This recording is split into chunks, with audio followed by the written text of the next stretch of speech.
Hey,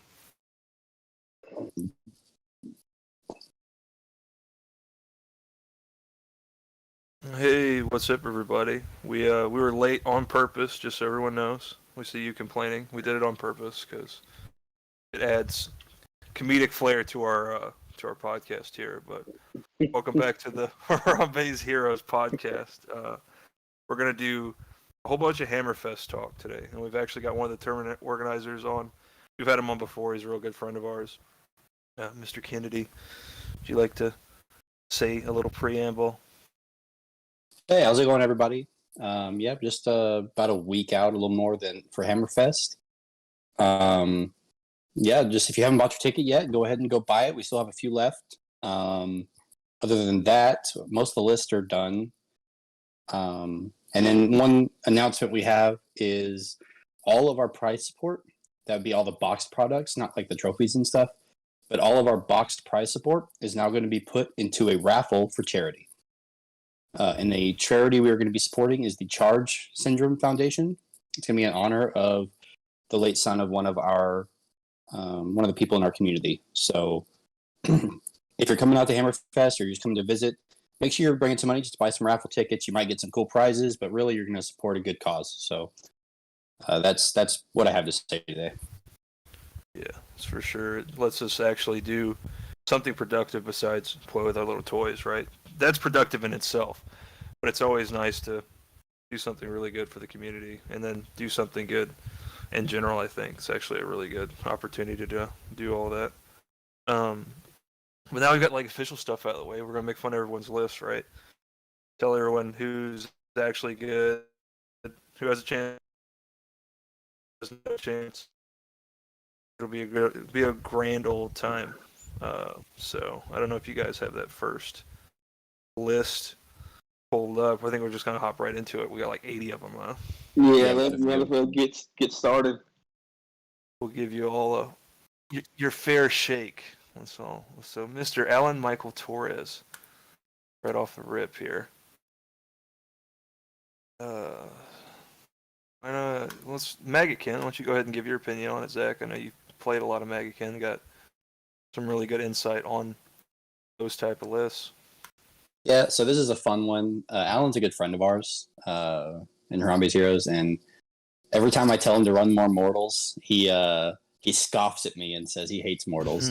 I could barely convince him to take the Lord of Affliction so he'd have Blades of Putrefaction, because he only agreed because it had demon in the keyword. He was writing a bloatfly. He loves his demons. He plays demons of all sorts.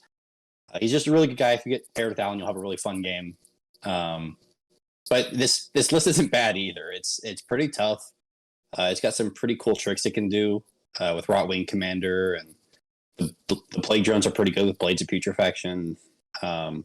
It's like 9,000 attack with blades. Yeah. And it's really solid. And they get like silly fast, right? They like doubles their movement or something. Yeah, and Rotwing Commander gives them like a pregame move or something, and the sub-faction can give them a 4-up board save. So they're pretty tanky, they're pretty tough, they can heal. There's a bunch of things you can do with this army. Sick, dude. I hope Alan does really, really good.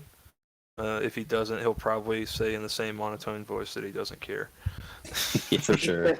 So, yeah, it'll be a good time. So I think it's actually was the second GT he's done. The first, like Texas Masters one he's done. It's cool that he's coming out to play in these. It's always good to see the community grow. For sure. I got what's next here. I apologize in advance if I seem tired. I've been on a hot roof for like 14 hours.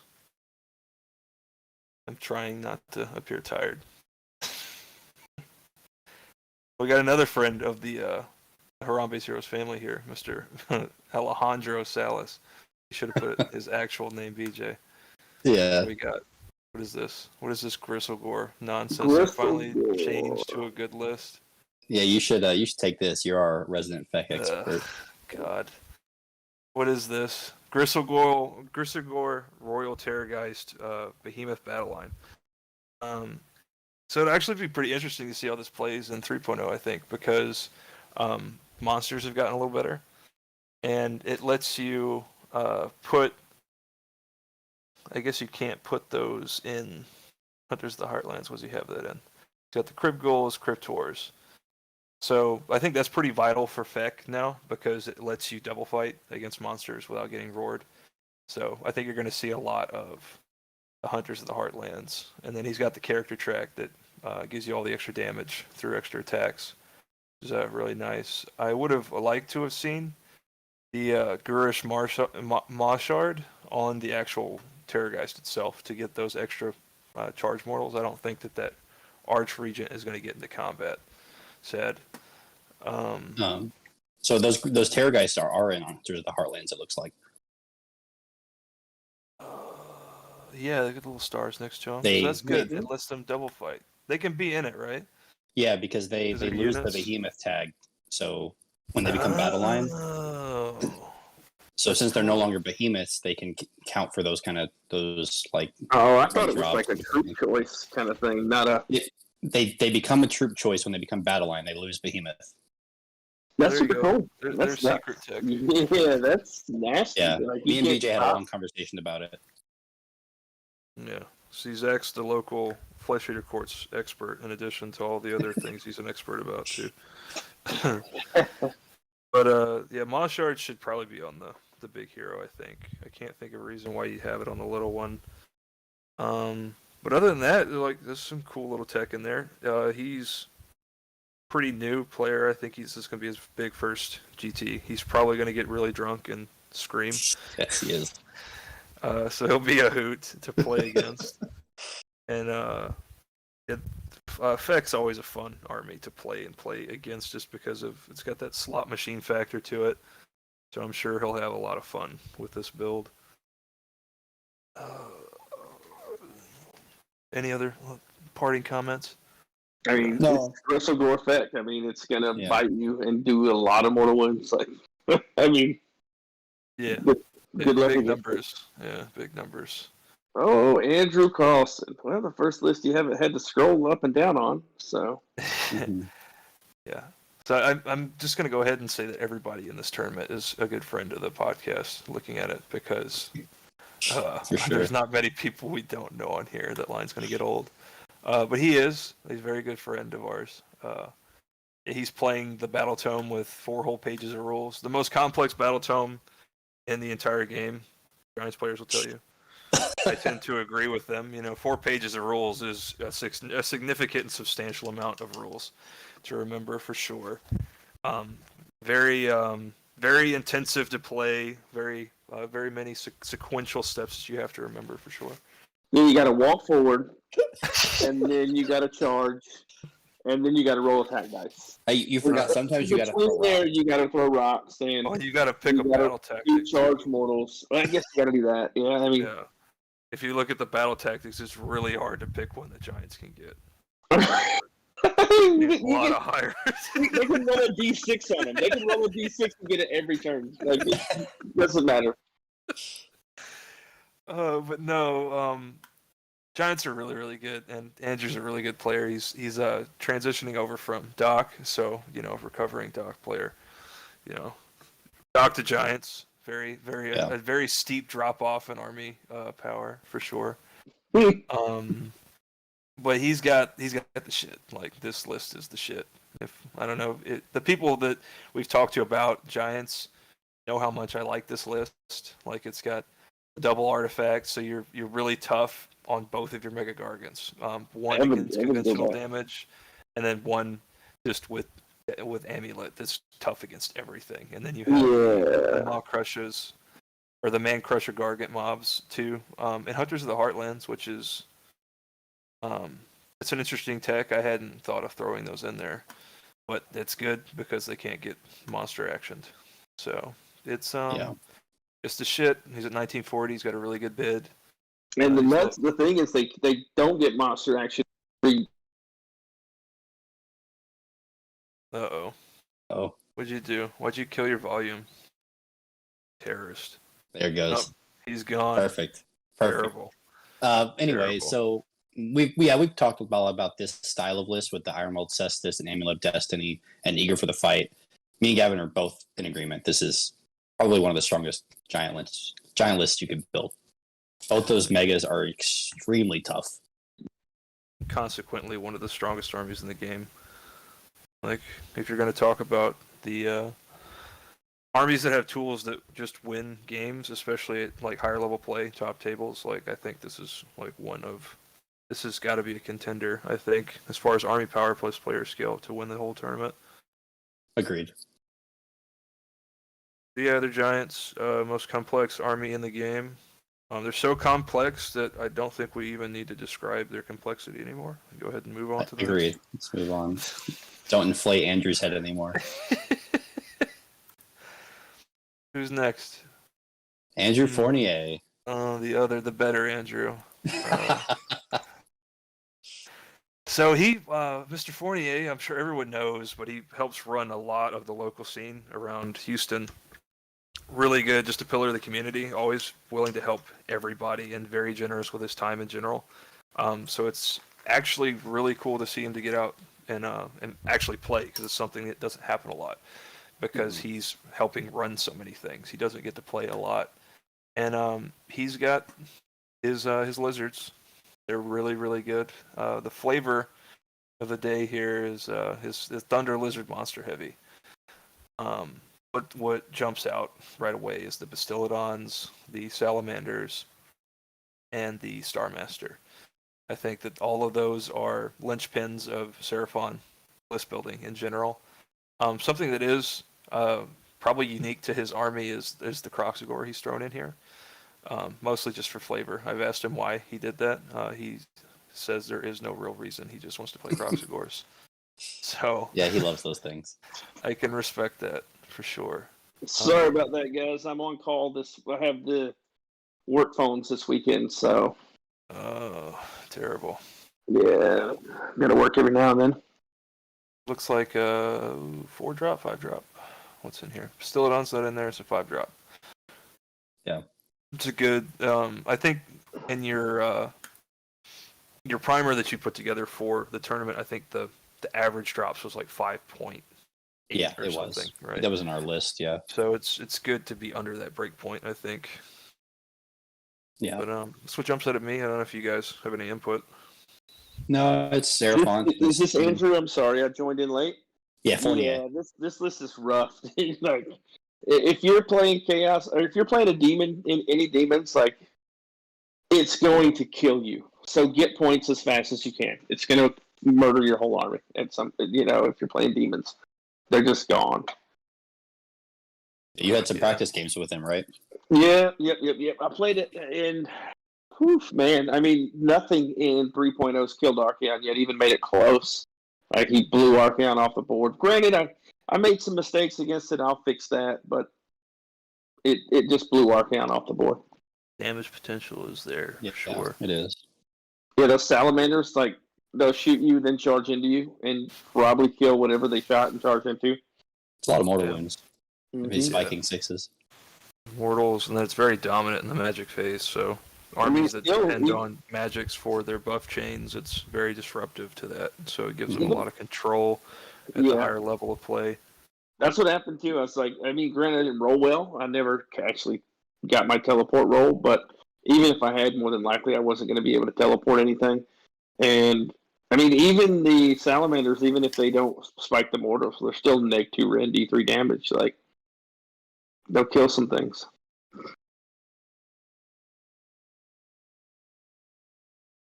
Cool. That kind of covers Seraphon. There's actually a lot of Seraphon in this list, so we'll probably talk a lot about the same things in all of the Seraphon lists. A lot of them have the Slan, Bastiladons, things of that nature. A lot of the same strengths that you come back to in list building for Seraphon, so I'm sure we'll touch on anything that we missed in this list.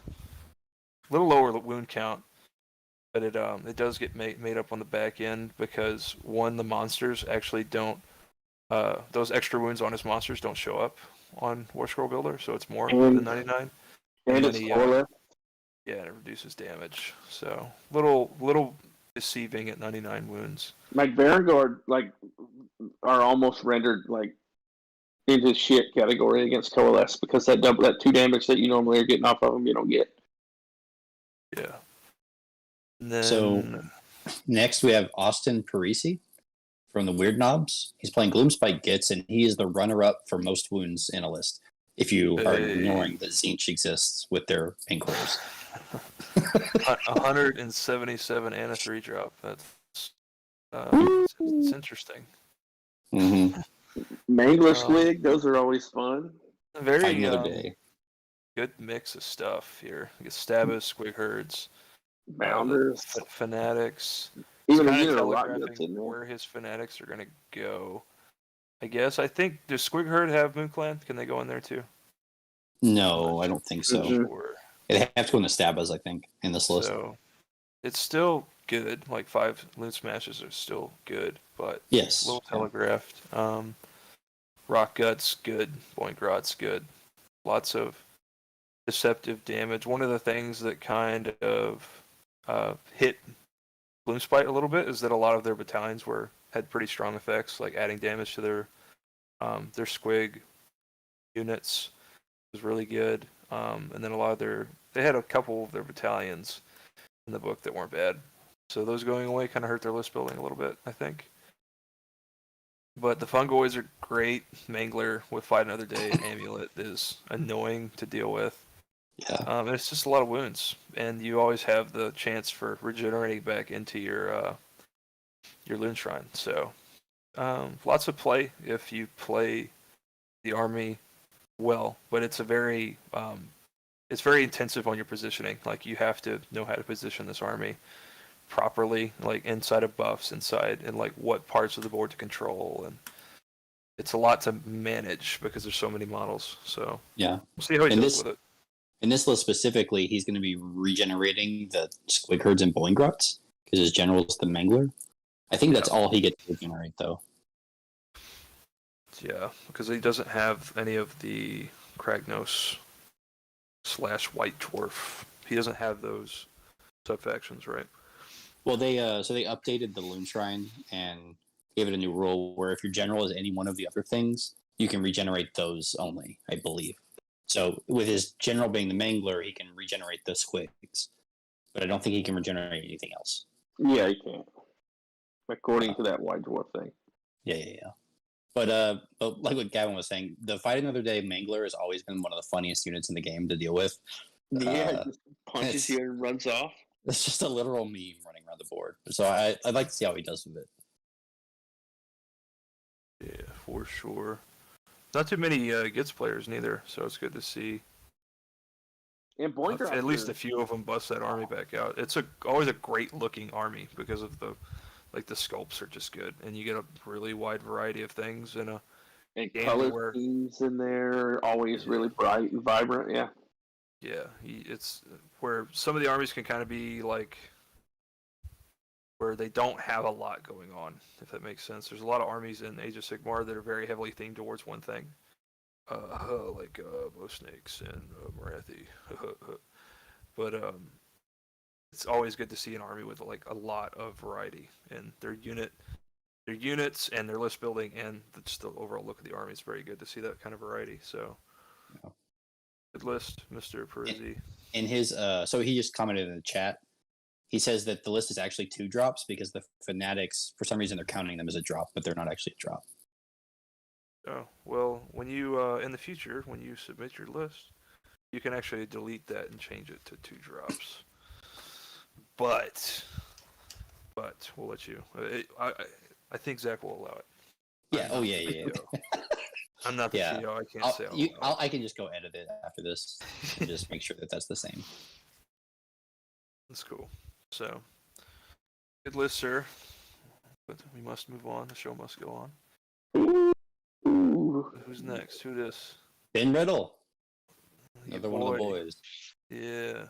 He actually made it out to what I think was his first GT at LSO, like Lone Star Open, not too long ago. I went in with like 2 whole games under his belt and did 2 and 3, I think is what he went, right? And his first game at the GT was his actual 3rd game of Age of Sigmar. Yeah.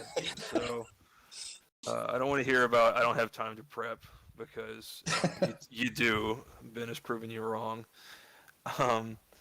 But yeah, he's bringing Jurassic Park, dude. This is Jurassic Park. The list here. We've got Dude, the Scar Vets. I've been talking about them. Been all talking about them. Carnosaurs, and you got your little Poison Star Priests, and then some other shit that might matter on turn 3 when it moves I mean, 5 inches up a turn. Source Warriors, yeah. I mean, They're pretty fast. The Warriors are gonna be slogging though.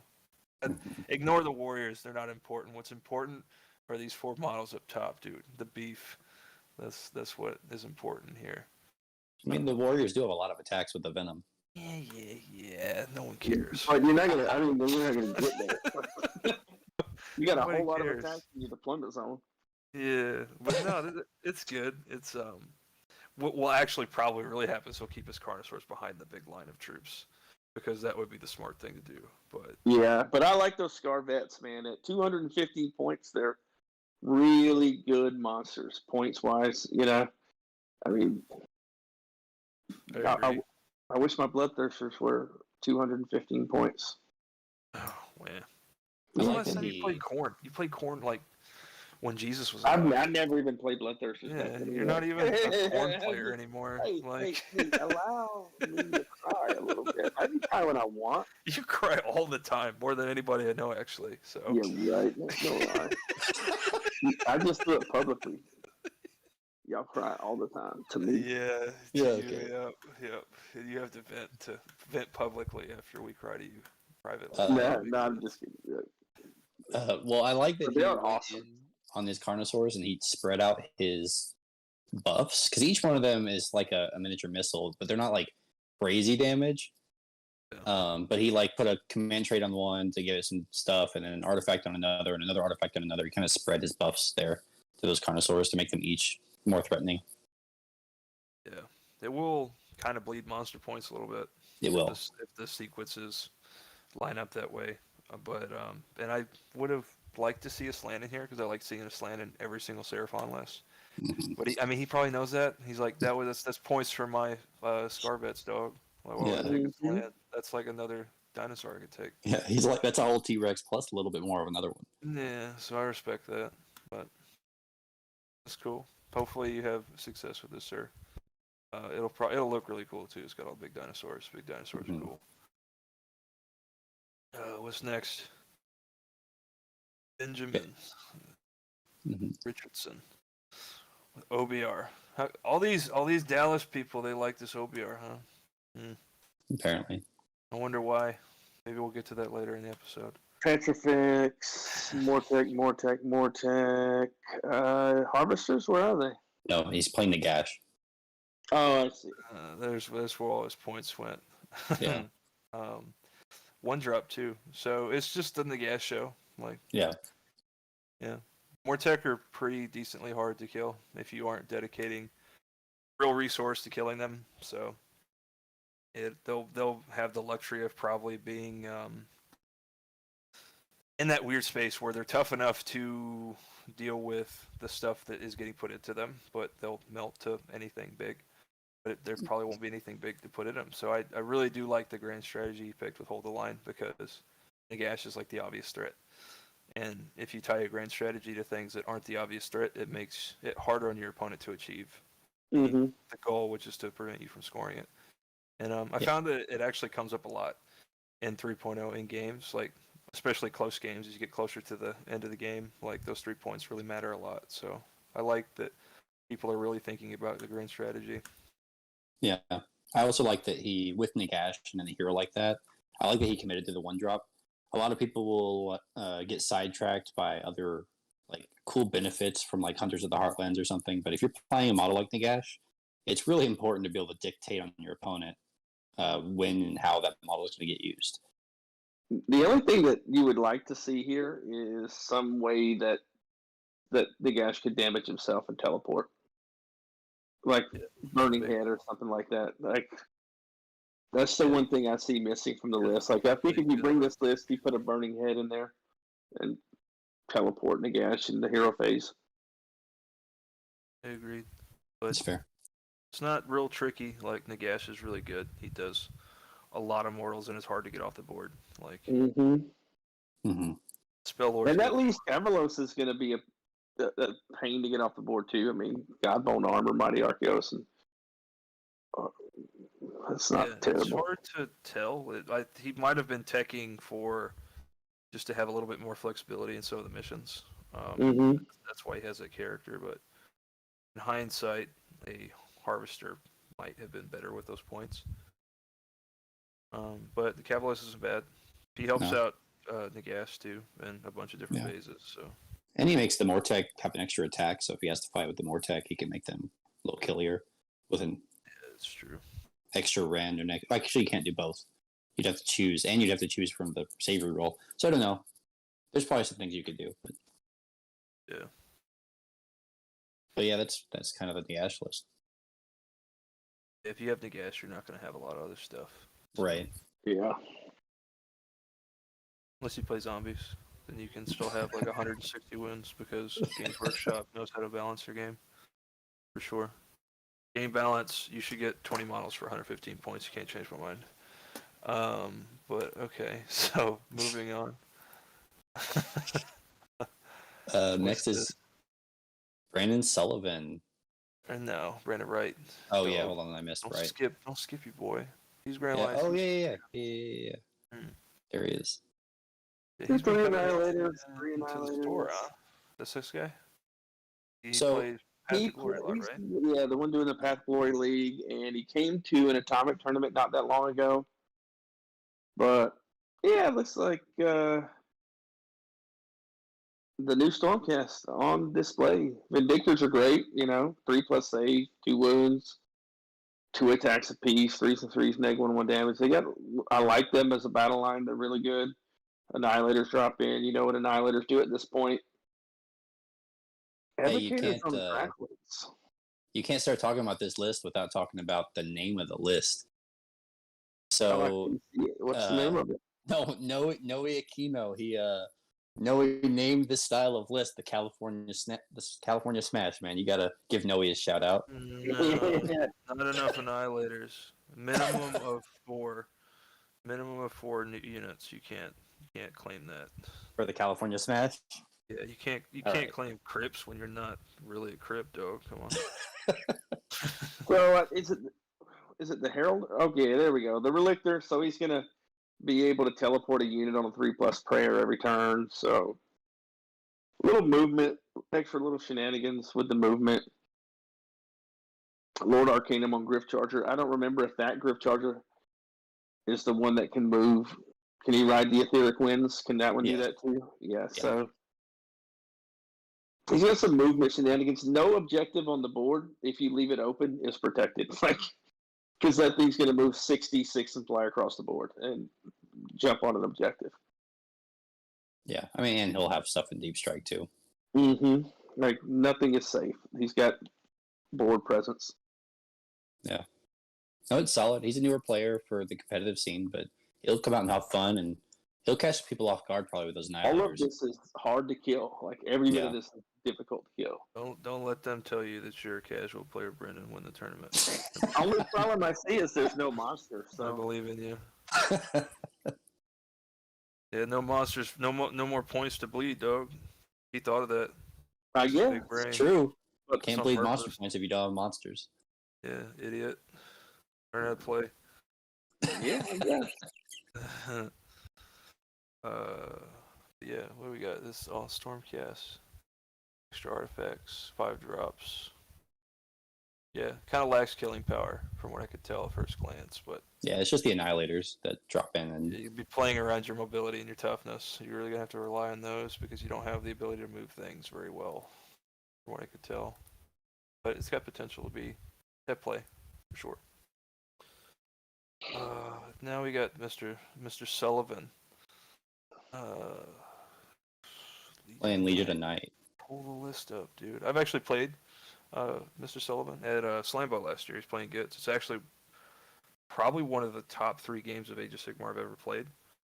And he's a really, really great cerebral player. Knows the ins and outs of his army and the ins and outs of the game and most of the things in the game also.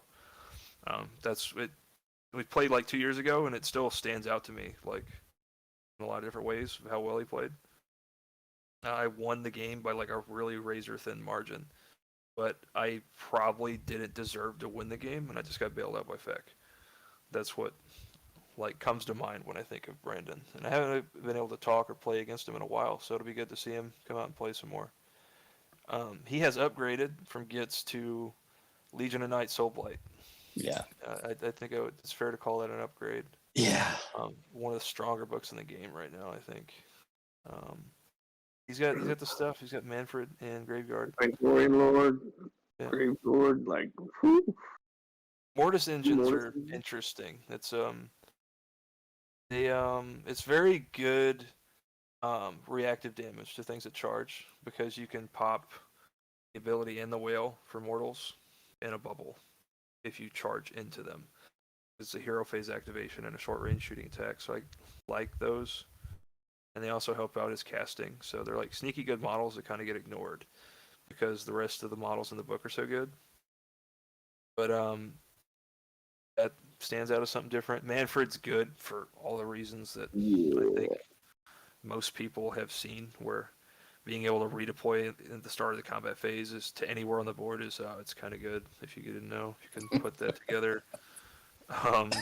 Yeah, if Manfred's in a bad place, don't charge it. Just leave him there. Yeah, like a +1 to hit and wound in a bubble, kind of good. Not really good, but it's okay. Healing. You don't hit hard enough also for his good. point, folks. And then, yeah, for Yeah. sure. I mean, he's basically unplayable, right? Barely playable. But yeah, he's really good. The Grave Guard, I'm sure he's got a Necromancer in here. Let me make sure. He does, yes, with the claw, so he can draw in the dirt. I feel like the Necromancer in Gravelords is like the Slan is in Seraphon, where it's just going to be a Lich Pen of building, I think, or it should be. I guess some people will build really heavy into Blood Knights and not the summonable stuff, but if you have summonable models, you should have a Necromancer. Yeah, it's not even a contest. Like disappoint, sir. But, Van Hell's is too valuable. Yeah, and I really like Legion of Night 4.3.0 for that reason, because if you're going to prioritize that as a tool, Legion of Night is the best way to make that as much of a slam dunk as you can, because you add 2 with the claw, you add 1 with the Mortis engine. Does he have a... He does not. Card? A +3, still really good. I don't know if you really need +4. +3 is awesome.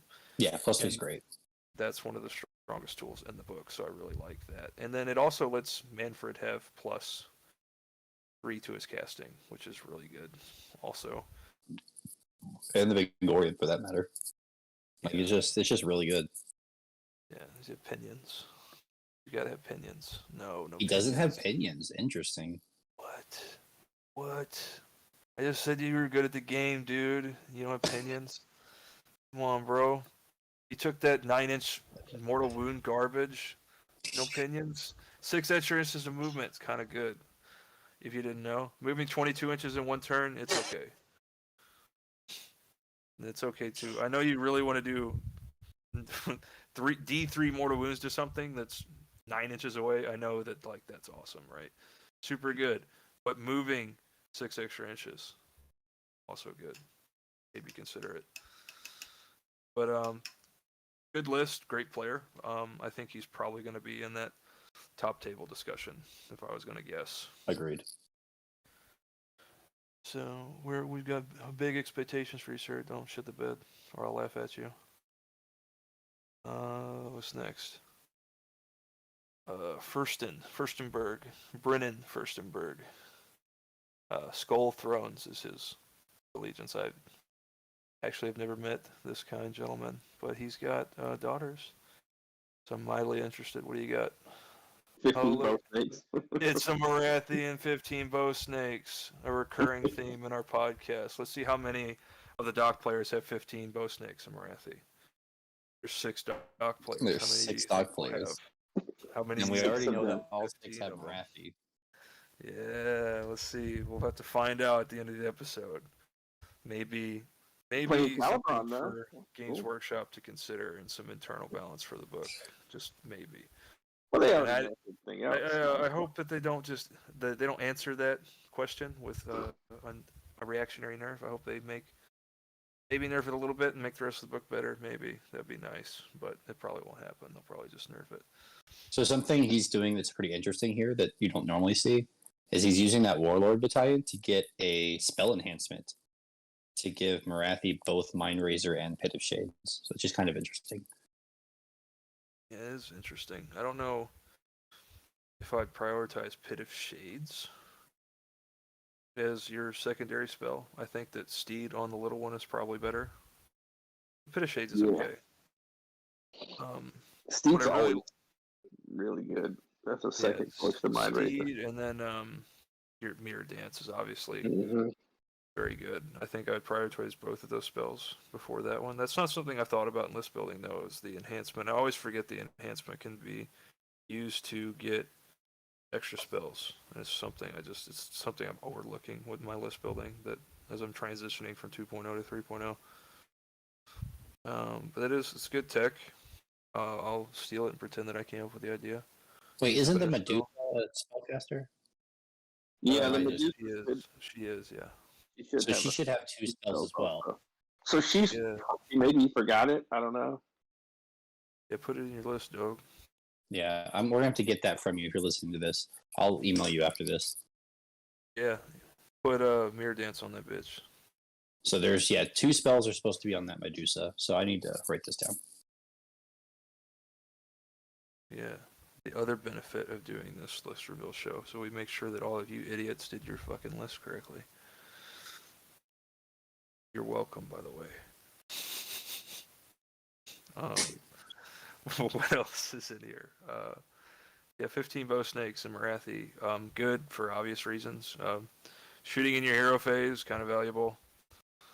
Sort of, kind of. I think it's a little overrated personally, but that and then having the big monster that doesn't die. Also, unironically overrated. I think people overrate that more than anything, but it is strong to have a monster that won't die for sure. Bloodrack Viper's strange to me. I think I would rather just have more heart renders because I don't really value Bloodrack Viper very much, but it's kind of so. I think I'd rather have the renders too, but I like it. It's kind of interesting in this meta because of coherency. You can pull a unit out of coherency pretty easily with that because you can kill like 3 Malphos, can't you? Yeah, you roll 3 dice, and if you roll over the wounds characteristic, you kill it. So that it has some value, especially if you take Mirror Dance. You can Mirror Dance the hero up a bit. Yeah. So there's like a no more unit with free. that's kind of tough, like Graveguard or something, but they're kind of strung out. In like a 30 block, you could like peel out the middle of that Graveguard unit with that Viper and kill half the unit in Battle Shock. Wait a minute. Where is his priest? Who's praying for that? Praying for what? It's a spell. It's not a. It's Oh, an endless spell. To a spell, or was it was always. We're doing great here. I'm shitting on his list, and you can't figure out that it's an endless spell. No, dude, it's great input. I know it's very. No, Doc is really, really strong. You've got the strong element of just trying to offer a little bit of constructive criticism. Jesus.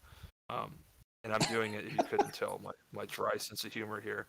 I don't actually think it's terrible. It's just how I communicate. Take it with a grain of salt.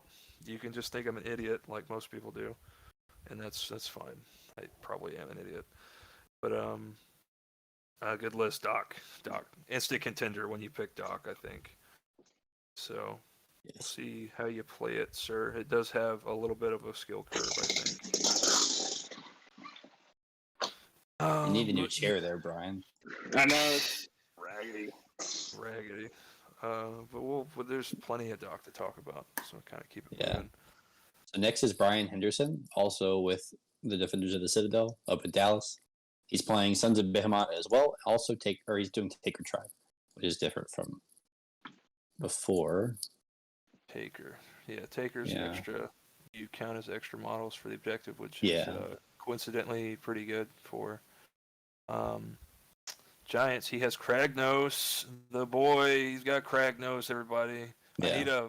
I need one of those bullhorns that make that obnoxious noise, so I can piss everybody off in the chat. I'll blow it every time that we see Kragnos. But so this is like one of the cooler ways that I think that you can put Kragnos on the tables with Giants, because they shore up his weaknesses fairly well, and that you produce a bunch of other threats on the board that you might make your opponent prioritize over Kragnos, so you can actually move without just dying. And P's got the higher rend and the anti-monster mechanics in his kit, and I think it's a good way to play Kragnos if you're looking to play him, is with Giants. He An also army. has. Go ahead. I said that it's also just one of the stronger armies that you can include him with. But go ahead. What were you saying? I was going to ask you. So I just realized this. I didn't even look at his artifacts. He can't take the Iron Mold Cestus actually on that War Stomper, can he? Yeah, cheater! Everybody point and laugh. No, Yeah, sure I think you you can. have to be. I think you have to be Stomper tribe.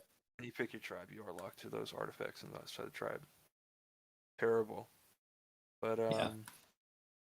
sorry, dude, you're gonna have some questions. Probably just if you want to switch the tribe or take away the artifact. That's probably what's gonna happen. There's nothing bad. Everyone makes mistakes actually. And unironically and no shit, everyone makes mistakes in list building. That's kind of like why we're doing the show. So. Yeah. But I mean, he's still got the amulet and the monster's like tough command trait, so that Kraken Eater is annoying to kill. Yeah.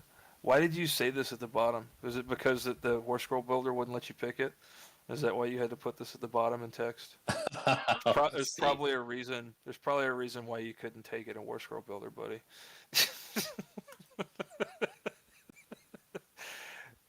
It's like the Ron Burgundy note, like the "I do what I want" that he gives to the game warden. Like that's what this is at the bottom. My War Stomper gains an artifact from bosses of the stomp. I am taking Iron Will Cestus. Thanks, I appreciate it. Yeah. But outside of that, no matter what you decide to do, if you take Taker Tribe or you go to Stomper and get the artifact, this is a good list, I think. 4 pages of rules. Big brain.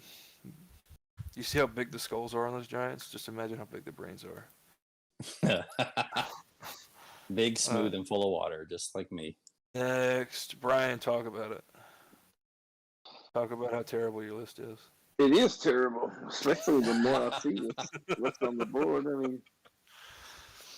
mean, terrible. Terrible. Should win any games. If he wins any games at all, it's all him. It's not the list at all. Archaon has been reduced to an unplayable joke and meme because he got nerfed really, really hard in the last set of rules updates. He doesn't make everyone reroll 6s to hit against him anymore, so he's unplayable. What else? I think that was like a day after like the list had to be submitted. It was like, oh yeah, slam Archaon too. By the way, like, submit your list, and here's an Archaon nerf. Yeah. Poor Brian. No, I mean I don't know. Poor Brian. It's a terrible list. Archaon is terrible. Chaos Sorcerer Lord is terrible. The Demon Prince doesn't do anything. Marauders are terrible. Won't do anything. Tell us about your list, Brian. Tell the people about really, your list. the truth is, it's Archaon's H. Just tell them all about it. Archaon's tough to kill in there. The Vanguard are tough to kill. Have a teleport. Could teleport the Marauders. They make their charge. Pretty standard list that was played often in 2.0 a lot. It did well. I don't think it does as well now in 3.0 because the Marauders don't get the damage through like they used to. I mean, Marauders used to be a point and click. Like you kill whatever they go into most of the time. So they're not as good as they used to be, but it's Archaon. If you can kill Archaon, then you can run this list right out of the race park.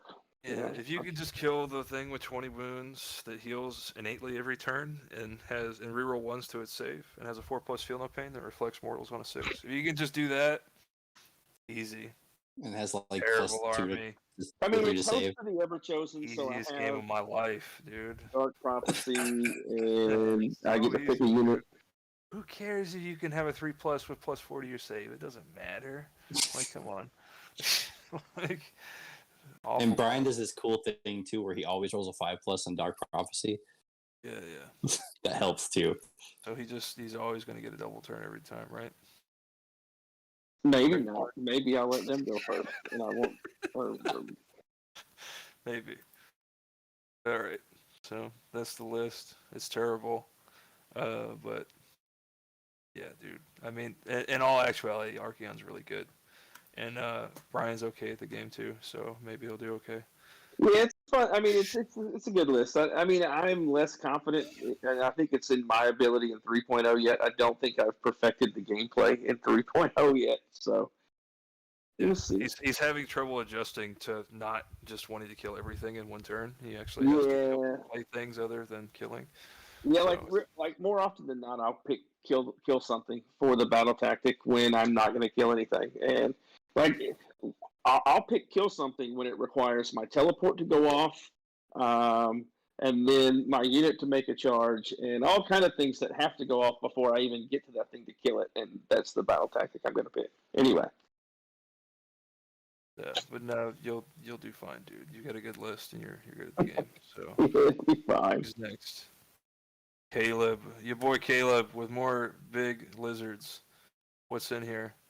Go Trek, disgusting. Get this out of my face. I don't want to talk about this list. We move on. Chad Mayton, Stormcast Eternals. But no, it's no, this is actually like pretty cool here. Another slanless Seraphon list, huh?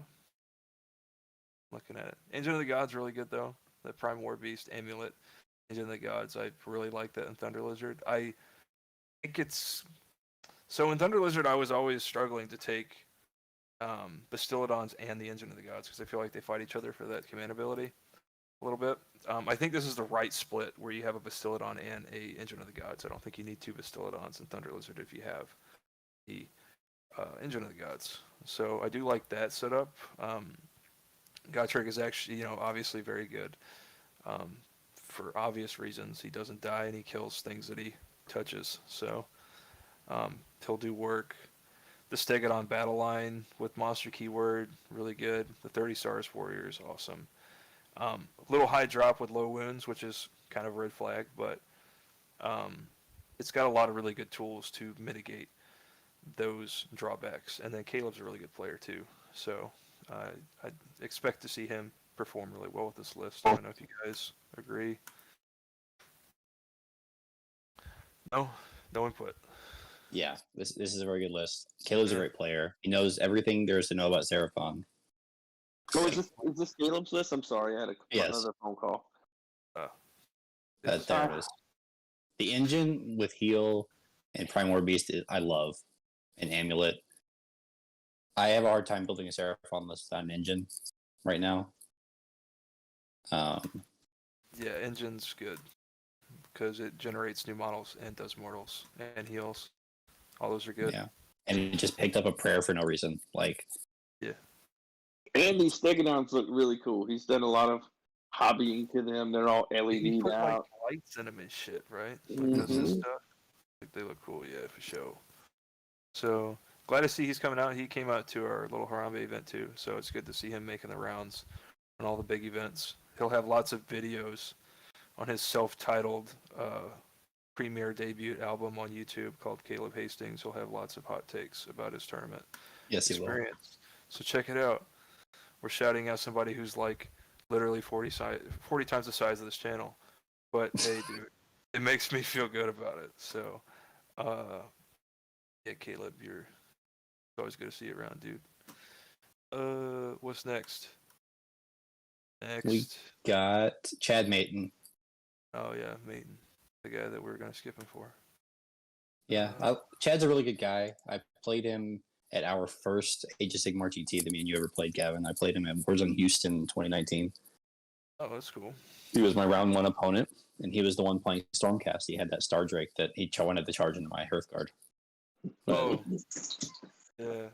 The Legend of Chad Mayton. I've heard about it. How'd that go? About as what you'd expect. The Hearthguard did a lot of mortals. Drossland, Cantor, There's no Star Drake. Why? Oh, I see why. Annihilators. Yeah. Yeah, Really fun Annihilators. opponent, though. Dresta is a good take. I like her a lot at 300 points. Very sneaky tough and has a lot of utility. She does a lot in shooting in combat phase and is fast. So she gets a lot done for 300 points and is hard to get off the board for points. Real tough. Like you just roll 4 pluses and she doesn't go away. Yeah, the problem I see a lot of the time with current Stormcast right now is that their battle line is kind of piddling. So it feels like a lot of the time when I list build and Stormcast is that your battle line feels like attacks, so you can get to the rest of the stuff in your army that you actually want to take, which kind of gives it a little bit of a drawback. So I can see where he kind of ran into those issues, where he has lots of Annihilators, but then he also has this minimum battle line, the MSC battle line that isn't really teched into, aside from the Vindicators being able to pass wounds off too. But I guess it can always just sit on objectives, which is always has value, and then it also lets you have those holding spots for the Annihilators be put in deep strike, right? So Yeah. Him and Noe and everybody else that plays this California Smash probably are really looking forward to this new book when Annihilators get battle line. yeah. That way you don't have to take all this other like worthless garbage in the battle line category. Annihilators in there instead. Awesome, dude. I can't wait until everyone plays this Annihilator list and everyone goes back to Croak and kills your whole army in one turn. After you kill like 10 snakes. I'm going to come to your table and point and laugh at you and walk away. But, as is, Annihilators are okay. Like, yeah, Annihilators. That's what jumps out. Andrasta's got good tech. It's a standard Annihilator bomb at this point. Yeah, Stormcast. Kind of high drop to be building into that, but it can still have play and work, I think. Yeah. Especially if you catch people out and unaware with those Annihilators, it can really blow up the things that matter in somebody's army if you're not prepared for it.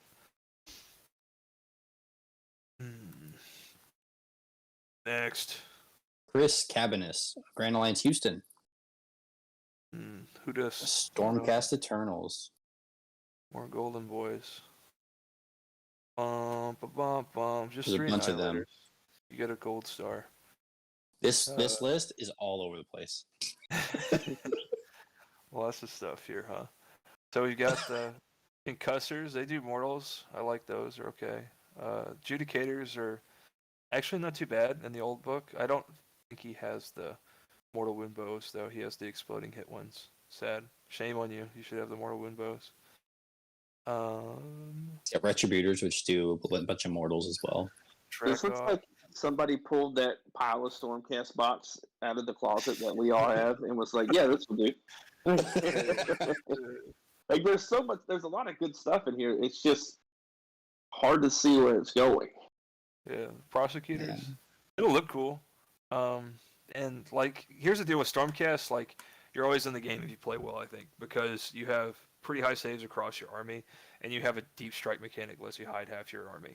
So like no matter what you have, just with those allegiance abilities, you have a good army. As a start, I think where people run into issues with Stormcast is that they tend to misplay some of their tools, I think. That overestimate their damage or get into the mindset that they have to kill things with Stormcast. Well, which one is he playing? I couldn't see the top. Is he playing a Stormkeep or is he playing... It's just standard Stormcast. It doesn't say Stormkeep up there. Okay. I didn't know. I couldn't see it. If he was playing a Stormkeep, he'd probably be having like other stuff in it. Yeah, I was just looking at it. I just didn't know. I mean, I saw. Yeah, he probably if he was playing Stormkeep right now, it'd just be a gang of libs. Yeah. Yeah, but with this list, I don't know if homie's listening, but like, don't convince yourself that you have to kill things with this list because you just won't be able to kill some things. try to play the objective to the best of your list's ability, which is actually pretty good. Like your list has the ability to play the mission and objective very well, and I would focus on that more than like getting into the mindset that you have to kill things, because your list just doesn't kill things. So if I have one piece of advice, that's what it is. Okay. Next Next, we have Chris Cole with the Hangover Heroes of Texas Yeah. playing Drakfoot. Who are these people? They're coming out. Oh, of these hangover heroes of Texas. What are these doppelganger wannabe Yeah. Harambe's heroes? They have I don't heroes know, and but What yeah, is every this? time I click on their list, I'm like, oh, hey, here's another Harambe guy. And I'm like, oh, hold on. They're not. What is this? It's nonsense. No. Rogidal, Kragnos. Rogidal and Kragnos. That's super spicy. Yeah, it is. What else we got in here? Got the Life Swarm. I like it. Ordox. Yeah, dude. So, can he make it go fast? Breath, yeah. So the Rogue Idol can pregame move and then go fast. So that gives it a lot of tech. What I think might wind up giving him a problem is that Rogue Idol is going to outrun the rest of this army. So that's both a benefit and a curse. And that if it slams into the right thing, it's good. Slams into the wrong thing, it lets your opponent deal with that Rogue Idol and piecemeal without having to deal with the rest of your army. So it'd be something to keep in mind. One nice thing about it is he can rocket that Rogue Idol turn 1, and it gives Kragnos time to run up the field. Because your opponent has to deal with that Rogue Idol if it's in his face. Maybe. Well, if the Rogue Idol dies in one turn, it doesn't, because Kragnos moves at the speed of somebody with a walker and it's 99 Yeah, years I mean, he'll move 16 inches up, so 26 inches by turn 2. if he auto runs. Yeah, I think you have to, right? If you're doing that plan. Yeah. But no, it's cool. It's spicy. It'll look good too because it's got Kragnos and the Rogue Idol. I think that'll be a really unique, cool-looking army too. The Savage Orcs are a nice little like tertiary threat too. They're not like they're not gonna run things over, but that's enough Savage Orcs to demand attention from your opponent too if they're in the right spot. So not completely toothless outside of the Rogue Idol and the Kragnos, but very dependent on those two models from what I can Follow Kragnos around with the Life Swarm. Yeah. But cool. I wish you luck, sir. Yep. Especially Drakfoot. It's always good to see something different than the normal suspects. Drakfoot's always cool. What's next? Who's next? Next, we have a trio of Grand Alliance Houston players. The first is Chris Creech with his Castelai Soulblight. Castelai. I wonder if there's Blood Knights in here. What do you guys think? Yeah, that's a pretty good 10 guess. of them. Less than I would have guessed, though. Yeah, me too. I was looking for them, and there was only 10. Yeah, He's so y'all got, get a chance to check out Chris's army. It's actually one of the cooler armies that I think that you can find. It's very heavily converted. I think most of the things in his army are actually converted. Mm-hmm. And he's been building a really big display board, so that'll be cool as well. And got a nice mix of models, so it's definitely like a treat to look at. So if you're going to the tournament, it would behoove you to go find his army and pump some air into his head about how good it looks, because it actually does look pretty good. Yeah, his corn vampires. Yeah, one of the more unique things that's floating around in Texas, I think. Deadwalker zombies, dire wolves. So there's stuff that gets in front of the Blood Knights and the graveyard, and then there's the graveyard and the Blood Knights and the hero support. That's the way this list is going to function.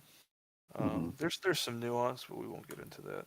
Great white blades on there, and he's got Belladama, which he really likes. A really good model too with the dire wolves. Yeah, very good. It's almost I understand the reasoning behind Castelai, but I almost like this as much in Vircaros. Yeah, he just really wants that rousing commander, I think, is what he's trying to build around. Yeah, for sure. It's like the casting. No! What a way to ruin the show. But, yeah, behoove freaking BJ. Behoove you, BJ. You dead air, awesome. But Graveguard, awesome with the... Dude, you didn't let me set it up. You don't have a Necromancer, Chris. Shame on you. It makes me Yeah, sad. it's the only thing missing here. Yeah. Especially if you're going to do Great White Blades on the Graveguard. Like, that with Van Hells is crazy. Yeah, for sure. But still very good. I mean, Vordry is a handful. Blood Knights are excellent. Bingorian Lord with Rousing Commander, excellent. So, very good list. He's a strong player too. So I would be willing to bet that he has a lot of success with this. Yeah. The book is just strong right now. But yeah. Next, more big Next brain we giants. have Big brain Chris giant. Schelling with his Breaker Tribe. One thing that I have noticed though is all these giant players have somehow managed to build different lists, even though they only have 4 War Scrolls to choose from. Very impressive, actually. So they've got that going for them, dude. I'm proud of y'all. What's in here? Oh, He's got just all it's big 4 ones. megas, One drop. drop, big boys. This is the other train of thought for giants, and I also think this is very good. Where 1 drop giants is just good because it lets you avoid one of the big pitfalls of the army, which is that some armies will make you walk into center and they kill you. Being a 1 drop shores that up a lot. You're gonna avoid that pitfall against a lot of armies, so it's very strong to play a 1 drop giants. He's got the 2 War Stompers. I like that. I like the abilities on those in 3.0. It's more tech than it is just straight damage, and he's got the Gate Breakers for the big damage, and the War Stompers kind of they have more remove models from play abilities, which is really strong in 3.0, I think. Agreed. And then you just rely on the Gate Breakers for your big damage. And Breaker Tribe lets you have extra. Adds when you hit rolls. Yeah, adds when you hit rolls. And he's doing it idiots with flags, so anything that has a banner. Yeah, it's a pretty good little mix of things that you get to have +1 hit against. What is the command trait? Louder than words. I don't remember what that does. Don't know. Something that Zach doesn't know. Write it down. Here, I'll find out for you. It's just super easy. Yeah. 4 pages of rules. Should take like 2 seconds to find it. Yeah, it won't take any time at all. Let's see. Where is Suns? There it is. And we're doing the Breaker Tribe. Yeah, who's on deck? It is Christopher Brantley. add 2 to the attacks characteristic of his flail. So that one has 12 attacks with his flail. Yeah. That's kind of good. Wonderful. That is a popular one now that I think about it. I remember seeing a lot of that. I just didn't put the command trait together with it. Yeah, that thing is that's a lot of damage. Yeah. And he's got that amulet, so it's not going anywhere anytime soon. Yeah. We need a counter for how many times Brian disappears in this episode. Yeah. Bonus points for anyone who counts. Yeah, for sure. Anybody in the chat that can guess how many times Brian will be gone by the end of this episode, you get a bonus point. Who dis? Christopher Brantley. It's another guy I actually don't think I've met, but is Grand Alliance Houston. So many players in Houston. Yeah. What you got, dude? Ogres. Just straight foot ogres. What's his name? Brian would love this. He's been all about ogres lately. Mainly because they look just like him. But what in here? Iron Guts, pretty good. 3 damage, it's okay. One thing I don't really like about ogres so far in 3.0 is the coherency rules kind of. Yes, agreed. Fuck them a little bit, but hurt them pretty bad. It's not awful. You can still make it work. 3 drop with ogres is important for the reasons I kind of touched on with giants, and that if you aren't low drop with ogres, people are going to make you walk to the center of the board. Your camera's sideways, Brian. What the hell's going on? No. Sorry, I'm on call this weekend, guys. So I'm getting a lot of calls from customers and technicians.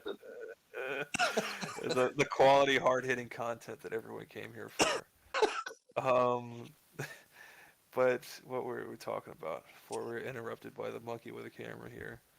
The ogres. Yeah, ogres. So being low drop with ogres is important because when you are an ogre player, being made to go first and walk to the center of the board, big pitfall of the army. Destruction in general I really like being low drop with and destruction. Outside of, I think that Beast Claw actually has some pretty good play with being high drop, because of very high level tech that I can't explain to people, because it would break their brains.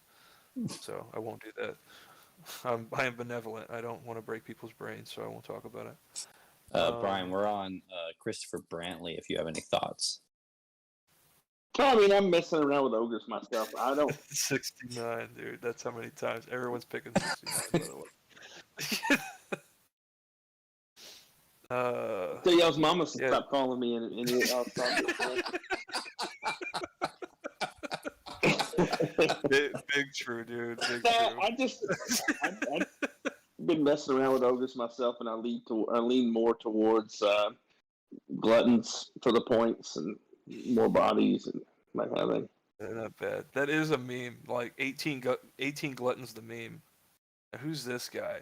Turn your camera on, idiot. Jesus, why are you in here? What up, there he is. Kyle? It's the people that everybody liked less than Zach. Here to come and make Zach leave the show. I'm here to be the bad guy. Everyone's picking on Brian. Yeah. Yeah, bro. Like I'm getting including himself. Yeah, he's being picked on, but now he's declared that it's only because all of everyone's mamas is calling him. That's why he's leaving. So he's hitting back. He's punching back, dude. We're on Christopher Brantley. Yeah. If you want to be up to date, Mr. Got it. Valdez. Just Pulling wrapping it up on ogres. We can move on to the next one. One thing I do like about ogres is 18 gluttons the meme in one squad, dude. 18 Yeah. gluttons with rally, chef's kiss. But yeah, dude. Do you have anything else to say about Mr. Brantley's list? I like Good. ogres. I hope you do well. It's cool So stuff. next is Chuck Gavlak, with Hangover Heroes of Texas, doing a Taker Tribe. Who are these people? Who are these hangover heroes? Hangover Heroes. I'm in that group. It's the original group in Texas for Warhammer Fantasy.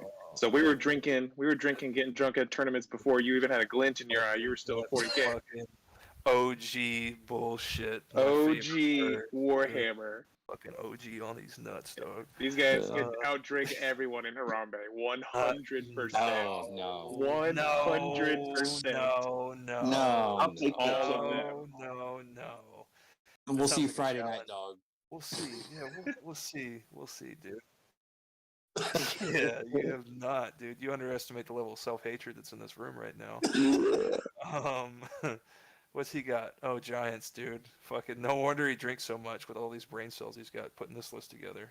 Look at this. 4 This pages is taking of all rules. his brain cells too to Yeah, run this. all of them. I mean, he's like killed all of them except 4. That's why he's got 4 models, right? 5 models. 5. 5 of them. Yeah. A vial of Manticore venom on a Gatebreaker. What are you doing? What is this? Why do you have a vial of Manticore venom? What is this? It gives Are you you like +1 to trolling? wound or something. Are you trolling? Is that what this is? Is this just something to confuse everybody that looks at your list? Or what? What is this? I guess he didn't want to take the Arcane Tome and decided he And wanted +1 to wound. 1880. This dude for sure drinks because he was drunk when he made this. I can't believe that you submitted this. This is amazing. Dude, 120 point bid and vial of Manticore venom. This Well, guy's he's trying gonna to get a tryout. actively torpedo his chances to win games. I respect that. Kyle, just in time to watch me roast all these people that he thinks he's. I love it. It's hilarious. No, keep going. What do you take? We got Taker Tribes, so they count as more models. Gatebreakers are good. Yeah. But I mean, it's Giants, right? Anything that's based in that book is going to be really strong. Giants are one of the stronger books in the game. He's right in the now. DFW area, and he's been doing well at the locals. He's been getting to those 2-1s and playing at the top tables for Game 3 and all that. So, yeah, I think he'll do fine. Yeah, this Giants. Unsurprising with that level of players, dude. It's very unsurprising that somebody can win with 1,880 points.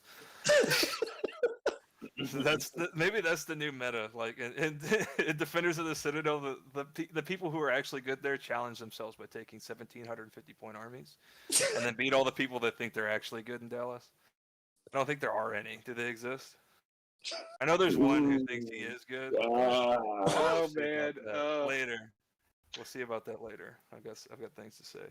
it's gonna be hilarious if we have someone from DFW actually win it now. You calling them out like that? Yeah, Ain't dude. gonna happen. Not if they When I play have to me. hand them that big hammer. Not if they play me, dog. Who's next? Citadel of Ski. Put your name in here. Gee.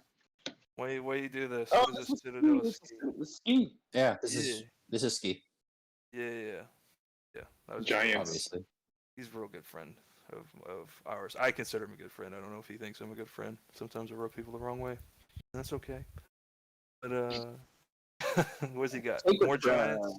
More giants. Are He's they got all a on lot the of the line little here? ones. Look at these 3 sons of behemoth. Dude, the big brains flock together. Look at this.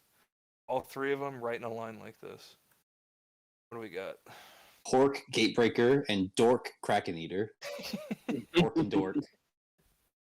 His 2 megas there. That's pretty funny. One with an amulet, one with the Kraken skin sandals.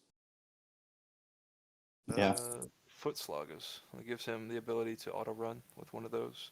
Or reroll charge. Yeah, it's not bad. No, it's not bad. He's gonna try to be right up in someone's face with this, Yeah. Mhm. Kraken Eater I like a lot in Giants list because of the kicking, moving a objective around the battlefield kind of good, turns out. Being able to move one of the core mechanics that lets you win the game, being able to move it around the battlefield at will, kind of good.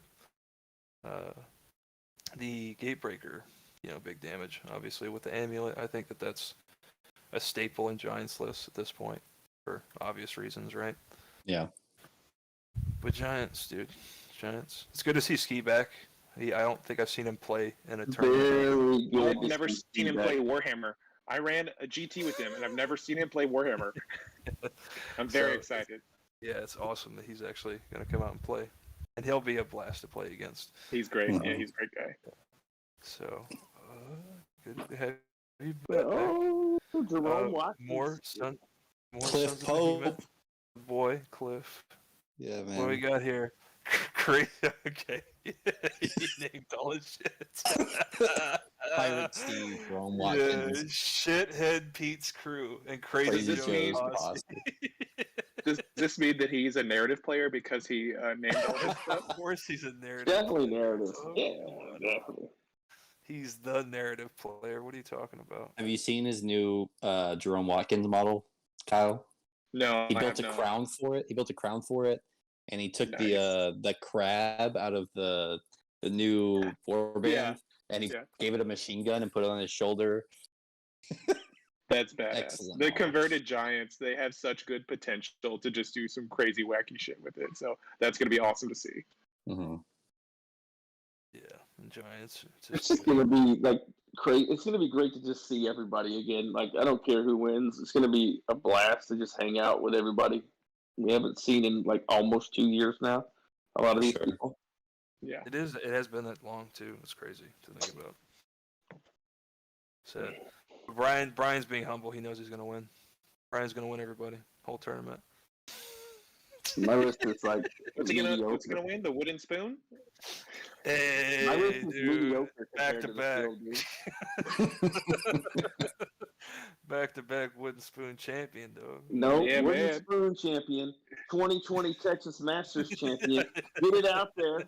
Number 1 when y'all all quit because of COVID. Yeah, dude. COVID. Dude, off the rails we go. But yeah, dude, Cliff will be there. Go say hi to Cliff. He's a hoot to freaking talk to and be around. Speaking of a hoot to be around, Yeah. Dan Norris Mhm. Oh man. doing Maw Ogre Tribe. Maw Tribe's Boulder Head. Yeah. Yeah, he's got his chef hat. Freaking butcher in here, I'm sure. Can't leave home without the chef hat. He has the right? butcher, yes. Of course. Dude, look at this. Look at this list building. This is how a man builds a list. No actual battlefield roles, or they put them all Yeah. at the bottom. Did he purposely move all these things? I respect that. I don't know, man. I think this is done by hand. This looks Yeah. like it was done like to simulate what War Scroll Builder does, but actually done just by hand. He just typed it in. Yeah, Maybe that's it's 'cause he 100% couldn't figure it what out. this is. This is how list building should be. I respect that.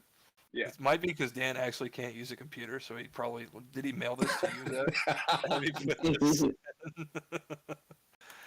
The Pony Express delivered it.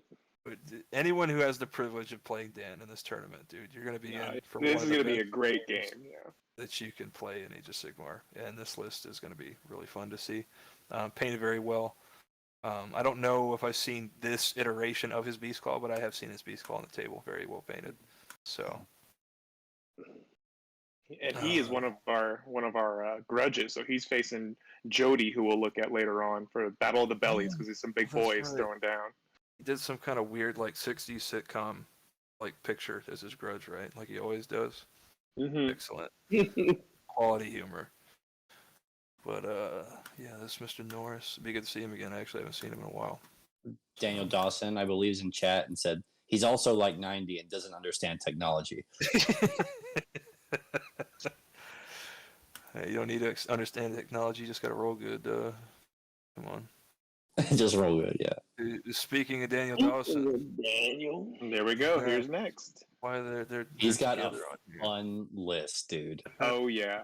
Holy He's shit. had this list turned in forever. He was the first one to turn in a list like a month I ago. put battle line requirements and then put rattling guns in until I run out of points. That's I all. hope that these rats are actually painted like this too. There's orange rats, red rats, silver rats.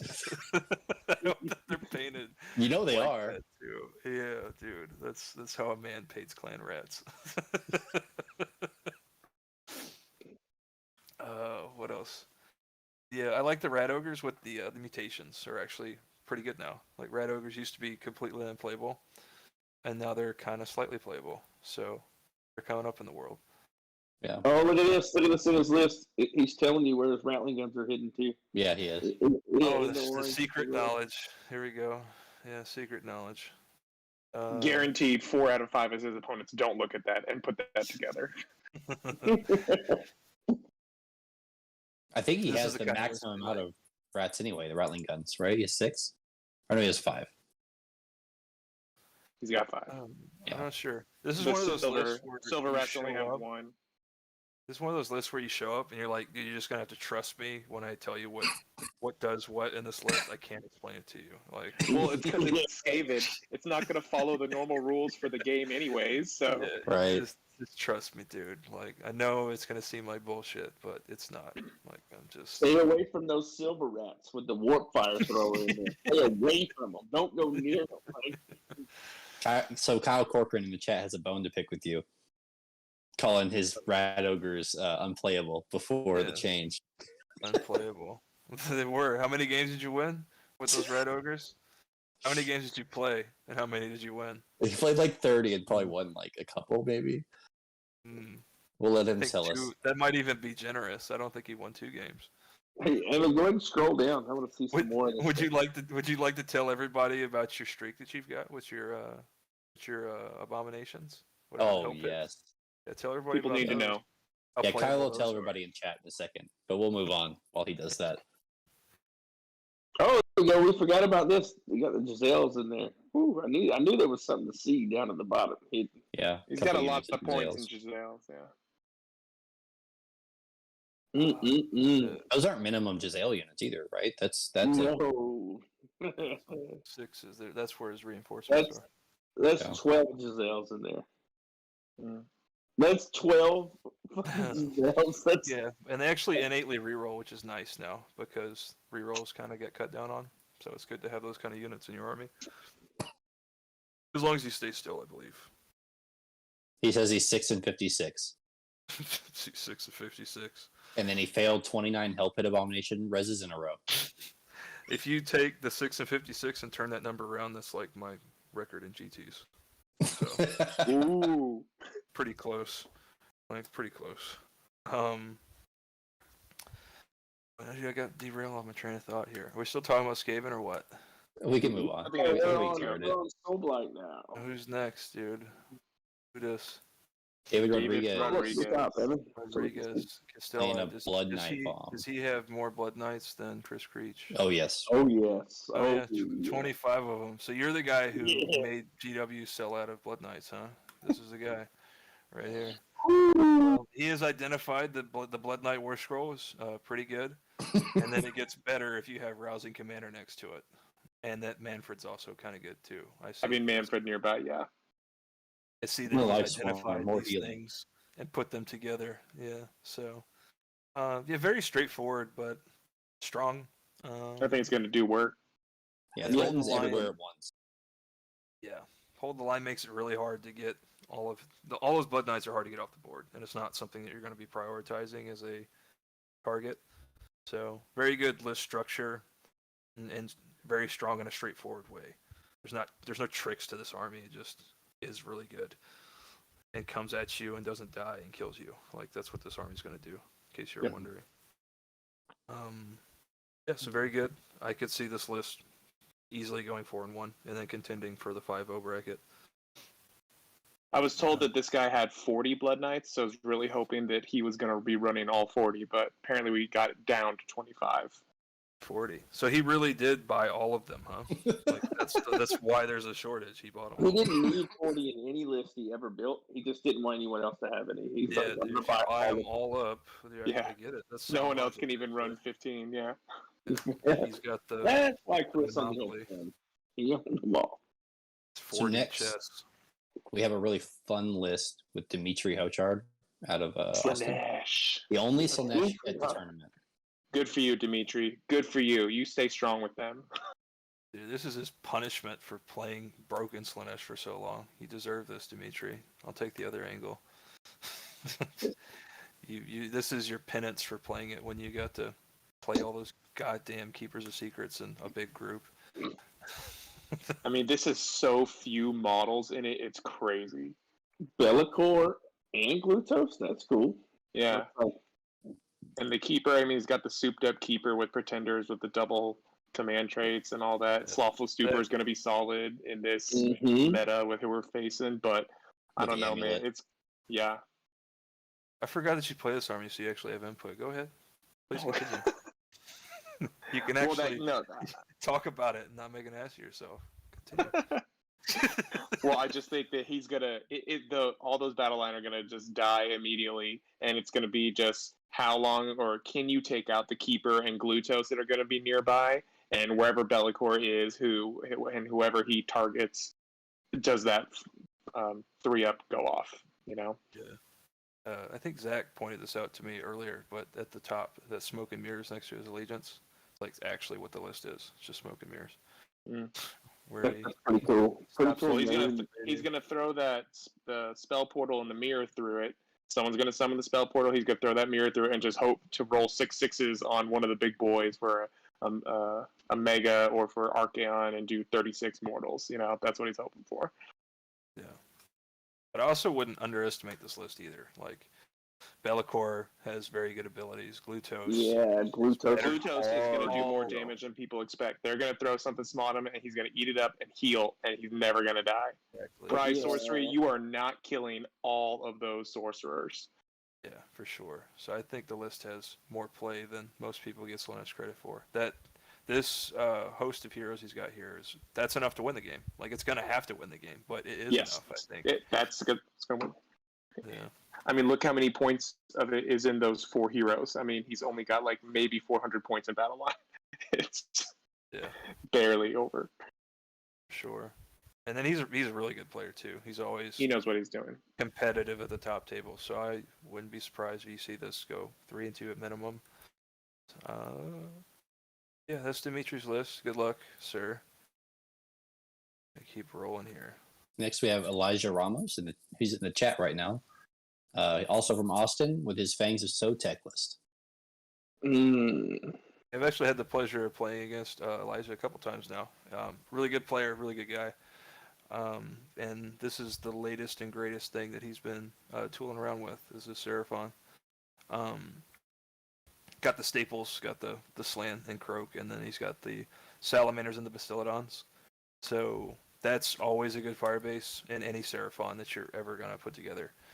and then he's got the skinks and the skink support. So a lot of threats. Like a lot of this army can become a threat in the turn conditionally, and then the Bastiladons just are threats by shooting and hard to get off the board.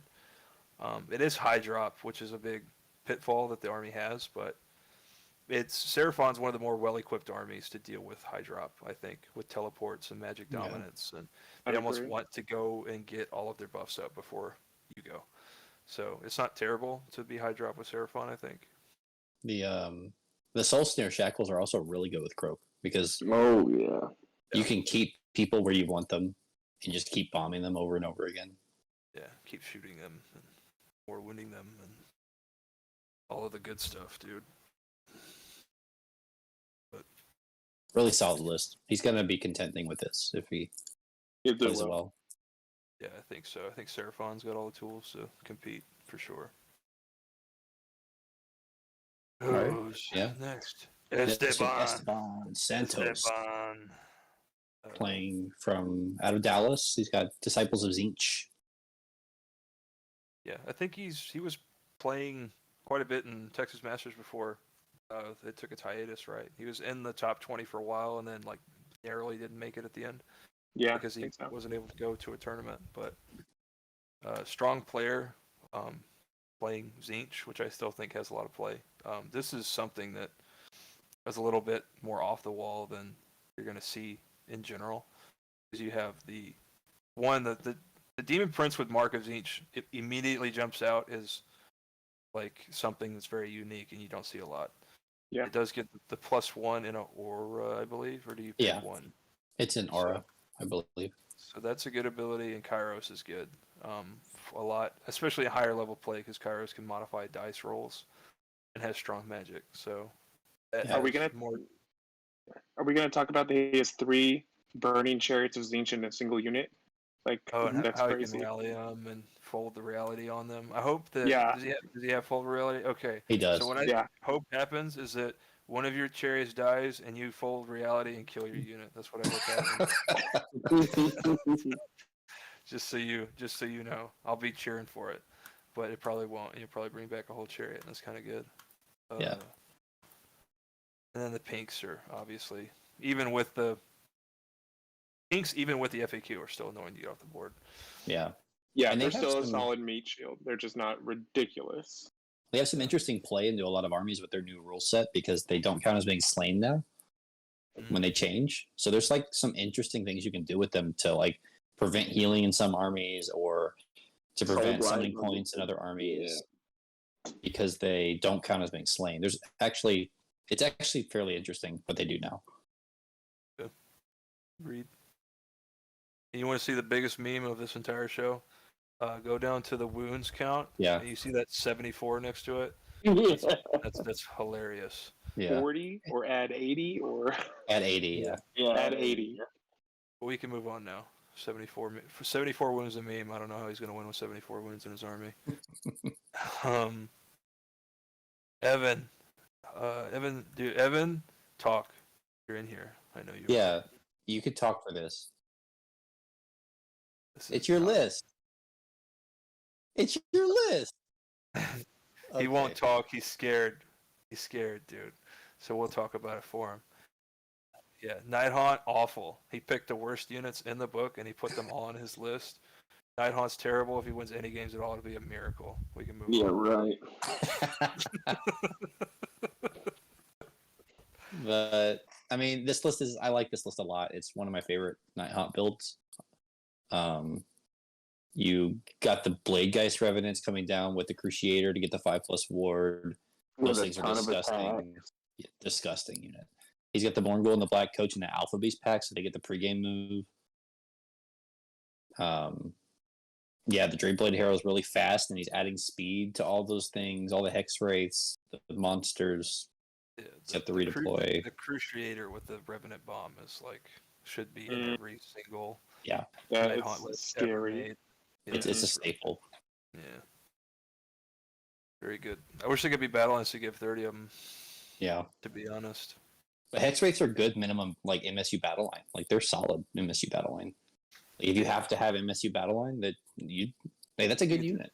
You could do Well, worse. because you have to dedicate more than people would expect to throw after them and get them off the board. Yeah. And so, like, having that many units of them flying around, Yeah. he's still going to be doing mortals. He's going to be doing chip Yeah. damage everywhere with that. And they're then really having And big you're fast. not going to battle shock them off the board by killing one of the unit either, because they're like bravery 10. Like you said, you got to dedicate a lot to wiping those off the board, and then Yeah. I love So- Nighthawk. They fly, they move fast, they have ethereals, they ignore all rend.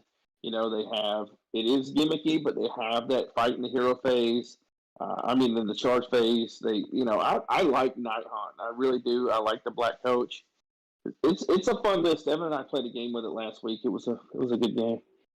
Yeah. Someone's not going to get their try to kill a battle line because they're not going to expect, trying to just do a little bit, try to get that battle tactic, and they're not going to do enough damage to get all 5 of them down or something. Yeah. Well, and you got it. This with this list also, he just picks whatever is your most important thing and reduces its save by 1 right off the bat. Mm-hmm.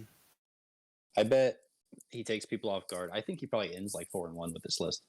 Like 3-2 minimum. He'll probably be pushed 4-1 You're gonna make him blush. if he doesn't get in his head about it.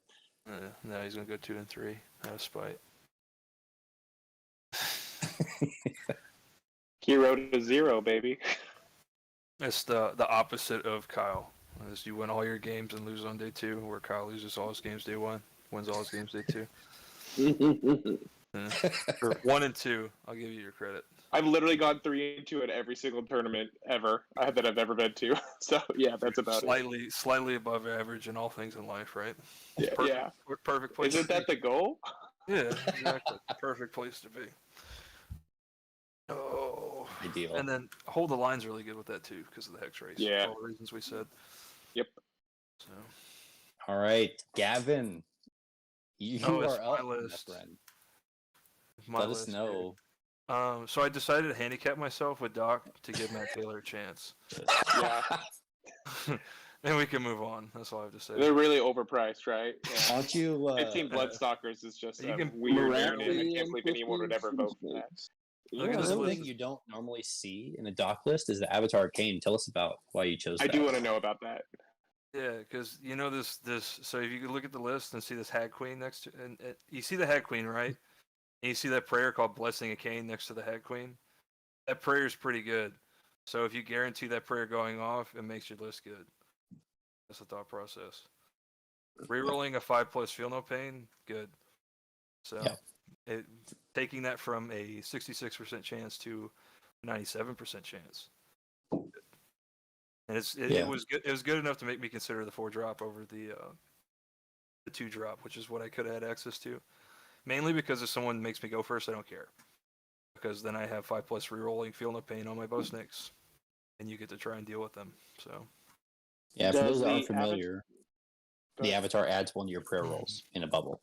yeah, Does the avatar have the monster keyword? no. No. He's No, it's just a combination I with know he's the behemoth, but yeah, so or you got not. 2+ No. rerolling prayer. So, and then in Hagnar, he wakes up on turn 2, so he becomes like a little viable threat running around with, because he has Forgot 4 about attacks that. at 2 rend and 3 damage. And then, like by turn 3, Hagnar, I'm rerolling hits and wound rolls of 1. So in that like mid to late game, he probably isn't dead, and he's running around being a nuisance. And that's so at 130 points. The main reason Avatar is there is to make the prayer just go off. Like that's the main value it has to the list. But then, if it gets ignored, which it inevitably will, because the Shadow Queen and the Bow Snakes are in there, no one's going to kill that. No one's going to kill the Avatar. So it's going to wake up and start to do things, and be useful and be annoying. That's kind of the thought process behind the entire list. Everything that's not the Bow Snakes or the Shadow Queen is going to be more effective in the mid to late game, because that stuff is going to be ignored, and people are going to focus on the Bow Snakes and the Shadow Queen because they have to. Like that's just how strong those mechanics are in the army. You just can't afford to ignore those things. So it's good to have the extra redundancy on the rest of your army too, in my opinion. We'll see how it performs.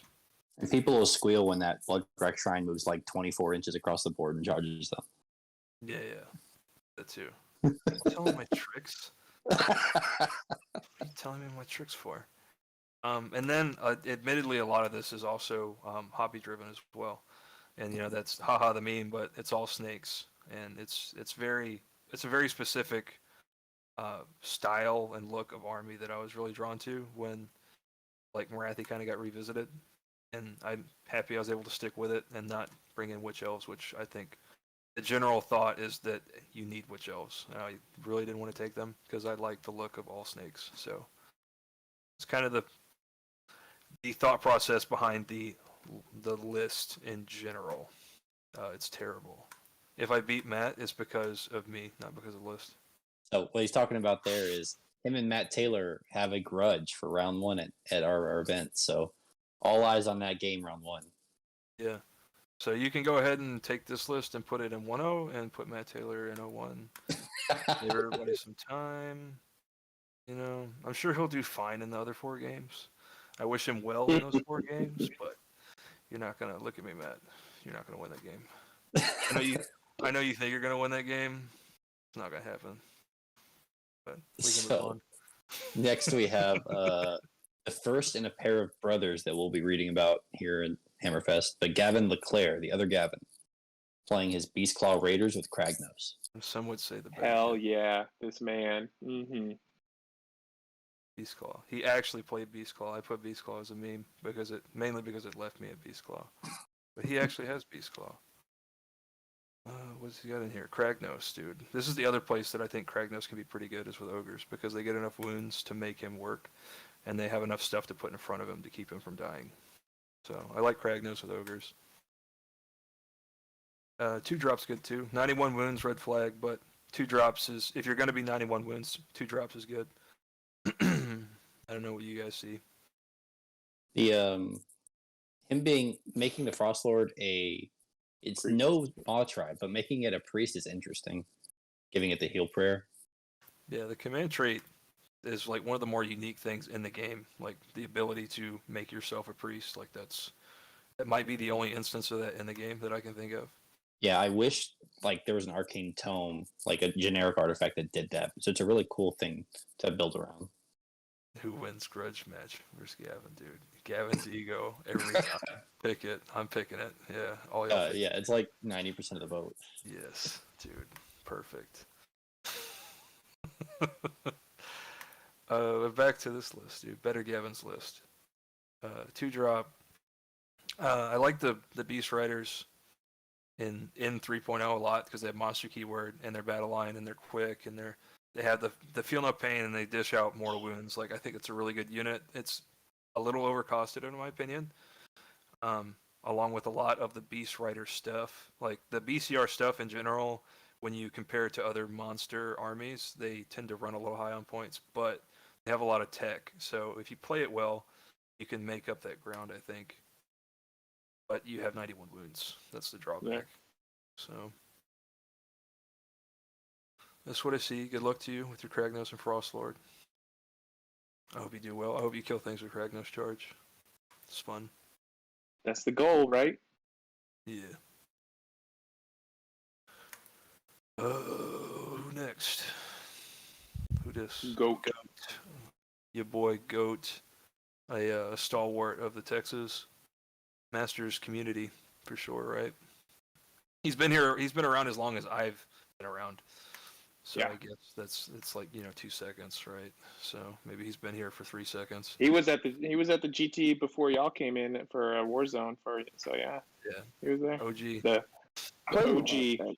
He's always been Slanesh, which is interesting to see him doing Stormcast now. I mean, it's a solid Anvils of the Helden Hammer list. I mean, he's got the Vanguard Raptors. He's going to be shooting with them in the hero phase. Those Aether Wings are still having the annoying anti-charge thing. So, yeah, that'd be cool. Yeah, the last ride of the annoying anti-charge Aether Wings.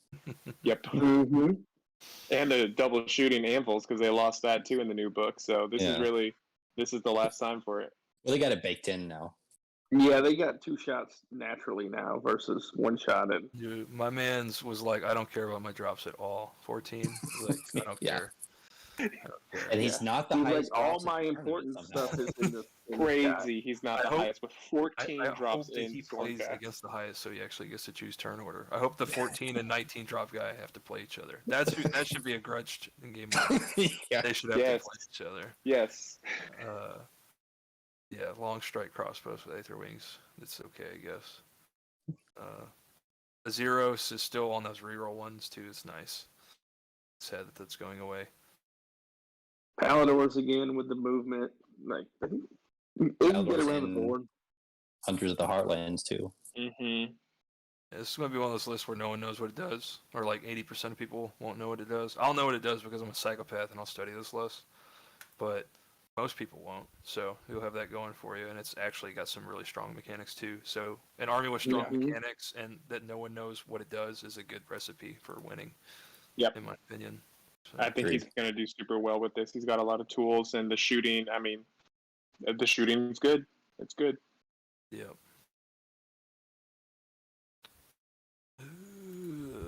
Who's next? Next we have Jack another, Ratley. another instance of nobody knows what it does, but is super strong and good. Well, and he won the last local that we did He did. with this. He's won a couple locals now. He's a really strong player. I think he crossed over. He's a veteran of tabletop gaming in general, just new to Age of Sigmar. So he's like, I'm a newbie. He's not a newbie. Like, he knows what he's doing. Yeah, don't believe him if he tells you that, guys. Lies. He's buttering you up. But this list is actually, like, really toolsy. This might be one of the more toolsy lists in the entire tournament with Be'lakor, Kairos, and the Khorne Demon Prince. Like, that combo is devastating. Like to a lot the of most builds. control, like outside of Lumineth in the game. Yeah. And it does lack some killing power, but like he did against Mr. Grimmager, he can frustrate you so much that he forces you to quit, even though you have 2 Maw Crushers left alive. So he's got that going for him. That's the game plan. If you have something he can't kill, he just makes you so miserable that you don't want to play anymore with the mechanics of his army. Well, what's interesting is that he does have that scalpel, though, because that contorted epitome with the 4-fold blade and the flaming weapon, like, he will surprisingly whoop some ass with that model, and he could Like charge 10 someone and attacks. smack it. Yeah. Yeah, for sure. And then he's got some good mortal wounds. He's got the spell portals too, so he gets to apply that Fate Weaver mortal wounds better.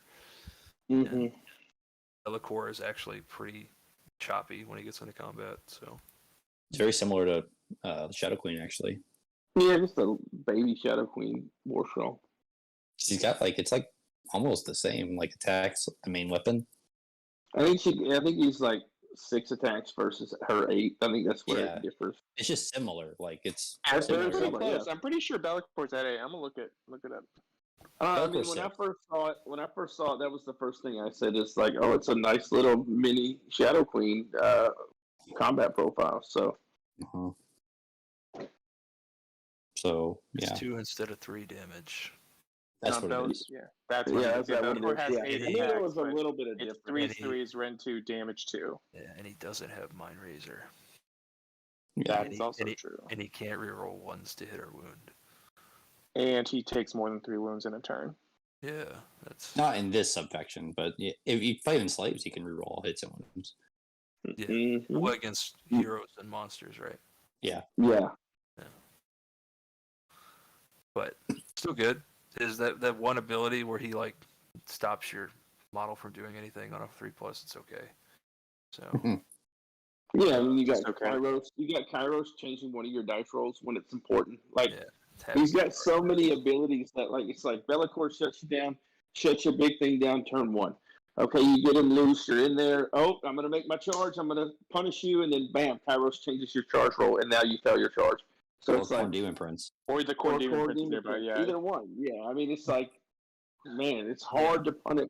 He's You going to really- frustrate you. here's and you some can't tech. punish him. Here's some tech. I know Jack's gonna hate me for it, but here's some tech against his list.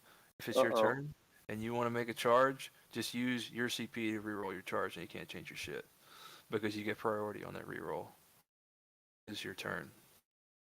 Oh, yeah, for the Hmm. Kairos. Yeah, just Yeah. reroll. You can't change my dice that I already changed, dog. But still really good ability. Okay, we've like talked about his list and how it's pretty good. But look at him giving the boy the shout out too, JTJ. Did you pay this man? I know you're in this YouTube chat. Look at this. Yeah, he's in here shouting out his list. He gave you the shout out too, dude. Look at these guys. They're best friends. RollTheWound.com. That's awesome. Who's next? Jacob. Matthias.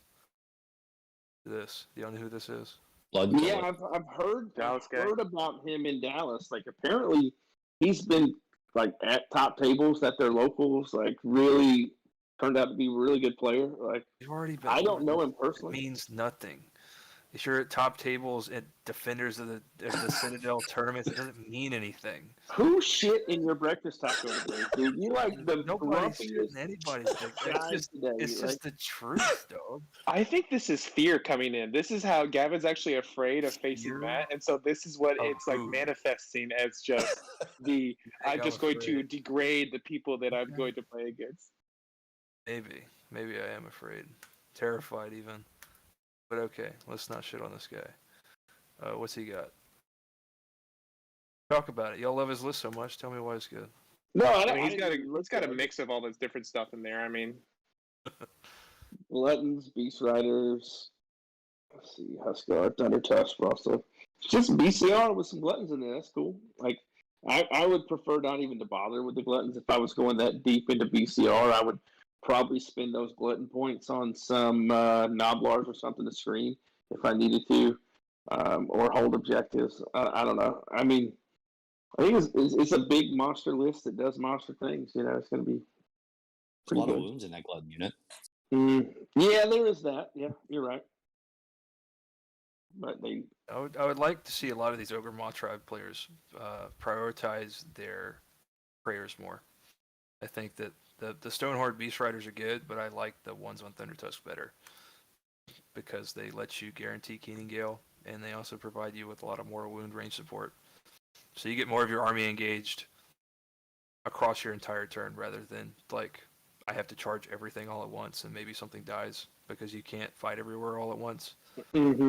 But still good. I mean, Stonehorns are good. I just think that Keening Gale is important enough to where you want to invest in it. But very good list. That's all Okay. really to say about that. Yeah. Next, we have James Ortiz with Table Park Boys playing KO. The Table Park Boys. KO. There's a couple KOs, huh? There's a few. There's got a 3. few. Nice. That's what you got. Oh, you got lots of stuff, huh? It's got the shackles in the spell on the bottle. Interesting. Mm-hmm. I feel like Vortex is kind of good, huh? Yeah. I've seen it do something before. Yeah. It's Maybe. interesting I that he mean, made a dirigible suit as general and he didn't bring any engine riggers or sky wardens. Mm-hmm. Yeah, what do he put on him? Grudge Bear. That's a decent tech though because Yeah, he gets I do to like 20 that. characters and do a lot of damage. He's got a lot Yeah. of profiles, so it's not bad. The I like the Navigator with the flare pistol. It's obviously very good. Yeah, staple. Yeah, what do we got up here? Hold the line, huh? It's not too hard to kill those Arcanaut companies. Yeah, That might be a little bit of a struggle. Yeah. but they don't. They really struggle for grand strategies. What I Yeah. found. Yeah. A lot of the time. I think the way that you play around that is that you take Ziflin with lots of frigates. I think that's how you play that well. Yeah. So you just I have think the you could frigate also on. play the. There's that one where you can pick a terrain piece, and if you control it at the end of the game, you I get your think grand that's strategy. where I would be going with KO for sure. So you just play the game, and then last turn you just fly high to that terrain piece, Yeah. and just pray your opponent didn't have time to get something on it. Yep, that's fucking done. That's it. Yeah, I just don't know how well KO plays into late game a lot of the time, right? Oh With yeah, that's with the their issue. objective play. Like it's But almost that's the issue with all of these grand Yeah. strategies. Yeah. I think that's the biggest issues that KO has is that it just doesn't play the packet well. Like Yeah, the I army agree. still has strong mechanics, it just has a lot of trouble playing the packet, which makes Yeah. people who aren't like thoroughly skilled with the army struggle. because Yeah, it's well, it's already like they- hard to play the packet. Yeah. Like, It's like they don't get to participate in all the different parts of it, and so because of that, they're lacking with that.